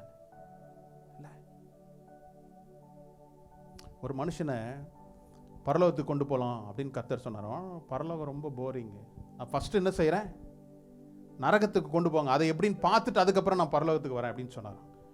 எவ்வளோ சொல்லி பார்த்தானா, வேணாம்ப்பா நீ வா, பரலோகத்துக்கு நீ குவாலிஃபைடு தான். இல்லை இல்லை, நான் நரகத்தை எப்படி தான் இருக்குன்னு பார்க்கணும். பரலோகத்துக்கு ஃபஸ்ட்டு பார்த்துருண்ணா. பரலோகத்துக்கு போனோன்னா அங்கே எல்லாரும் அப்படி அமைதியாக சந்தோஷமாக மகிழ்ச்சியாக அப்படியே இருந்தாங்களாம். நரகத்துக்கு போன உடனே சரி நரகத்துக்கு போயிட்டு வந்துடுறேன் அப்படின்னு சொன்னாங்க. நரகத்துக்கு போன உடனே உள்ள அப்படியே சும்மா நம்ம சொல்கிற அந்த வைப்பு தான். போன உடனே சவுண்டு, மியூசிக், டான்ஸு, ஒரே என்ஜாய்மெண்ட்டு, அப்படி பயங்கர ஜாலியாக இருந்துதான். உடனே சொல்கிறேன், வேணாம்ப்பா நான் பரலோகத்துக்கு வரல, நான் என்ன செய்கிறேன், இங்கே இருந்துடுறேன், ரொம்ப ஜாலியாக இருக்குது. சரிப்பா இருப்பா, கொஞ்ச நேரம் ஆட்டம் பாட்டம் கொண்டாட்டம்லாம் இருந்தது. அப்புறம் சரிப்பா வாப்பா, அவங்களுக்கு முடிஞ்சு உன்னோட டேன் அப்படின்னு உள்ளே கூப்பிட்டு போனேன். அங்கே உள்ளே போன உடனே எரிக்கிற அக்கினியும் பயங்கரமான கொடுமையாக இருந்துதான். ஐயோ இது என்னப்பா இது, நான் அங்கேயே போயிடுறேன். இல்லைப்பா இது ஒன் வே தான். அப்போ நான் பார்த்தேன், அங்கே ரொம்ப சந்தோஷமாக இருந்தது. அது ரிசப்ஷன் தான். வரவேற்கிறாரா அப்படி தான் இருக்கணும், ஜாலியாக இருக்கும். உள்ளே வந்துட்டேன்னா இன்னைக்கு அநேகர் என்ன செய்கிறோம், கண்களில் பார்க்குறத நாம் வஞ்சனைக்கு நம்மளே ஆளாகிறோம். கர்த்தர் எதை என்னை பார்க்க செய்கிறாரோ அதை தான் நான் பார்க்கணும். ஒரு தீர்மானத்தோடு கூட ஒரு அர்ப்பணிப்போடு நம்ம இருப்போமே என்றால் என்னுடைய வாழ்க்கையில் வஞ்சிக்காதபடி நான் என்ன செய்ய முடியும், தற்காத்து கொள்ள முடியும்.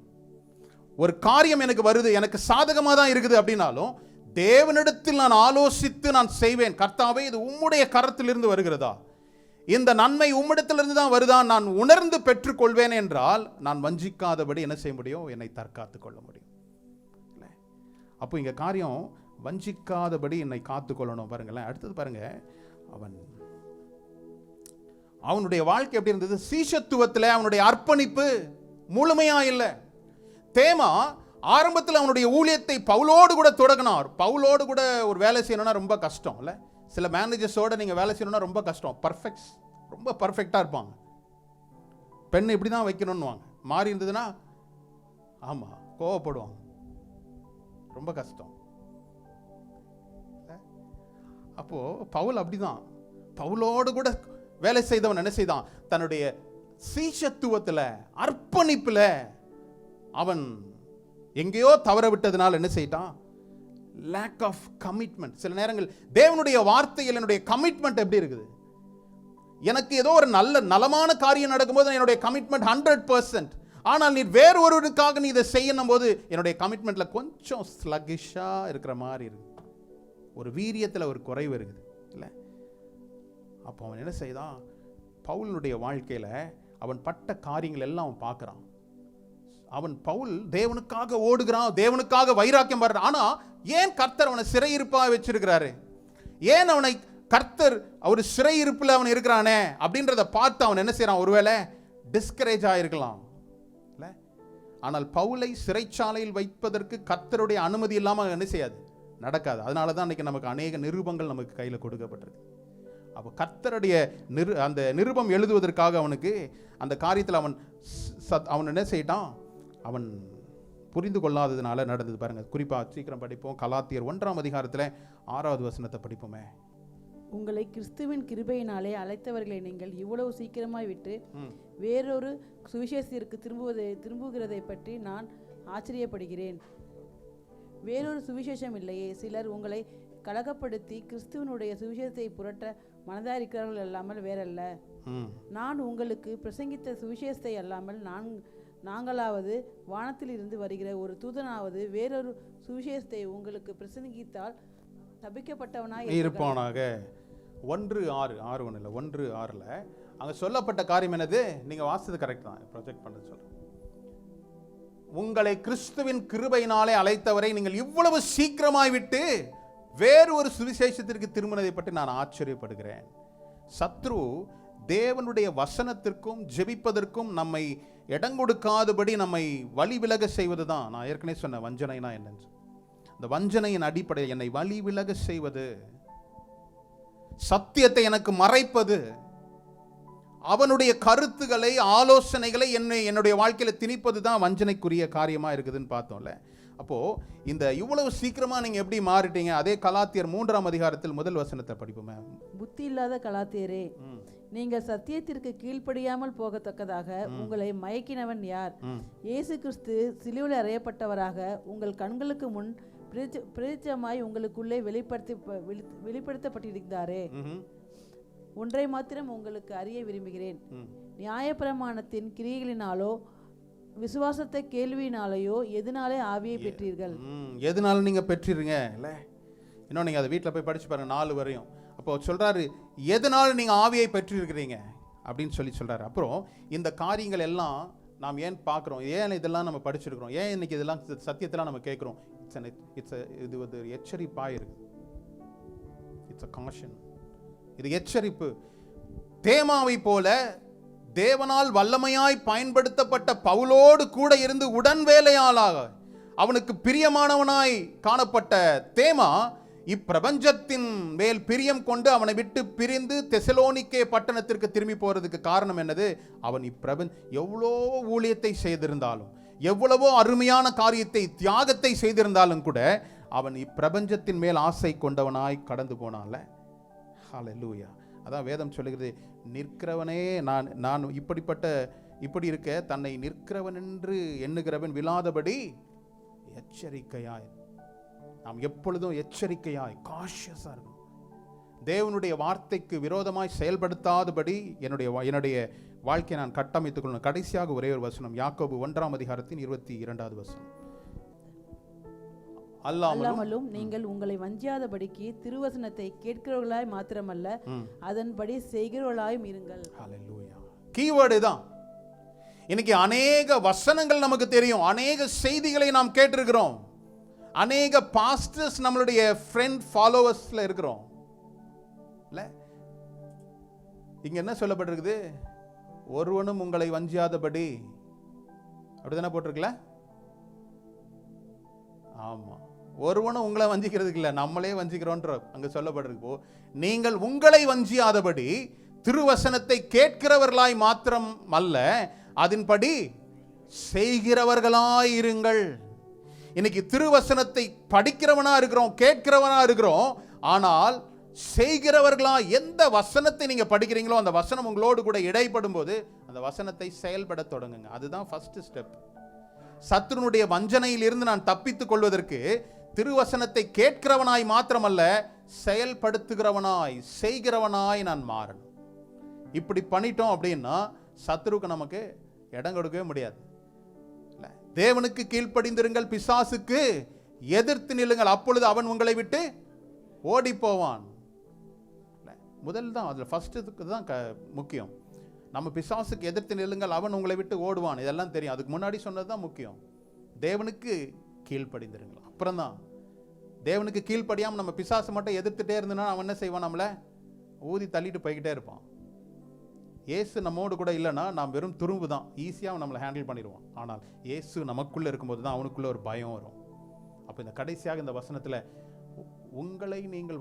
நீங்கள் உங்களை வஞ்சியாதபடி திருவசனத்தை கேட்கிறவர்களாய் மாத்திரம் அல்லாமல் படித்த காரியத்தை, கேட்ட காரியத்தை, உணர்த்தப்பட்ட காரியத்தை செயல்படுத்துகிறவர்களாய் இருந்தால்தான் அவங்களை என்ன செய்வார்? கர்த்தர் உங்களை ஒருவனும் உங்களை வஞ்சிக்காதபடி உங்களை தற்காத்துக் கொள்ள முடியும். ஒரு விஷயம் நாம் எழுந்திருப்போமா?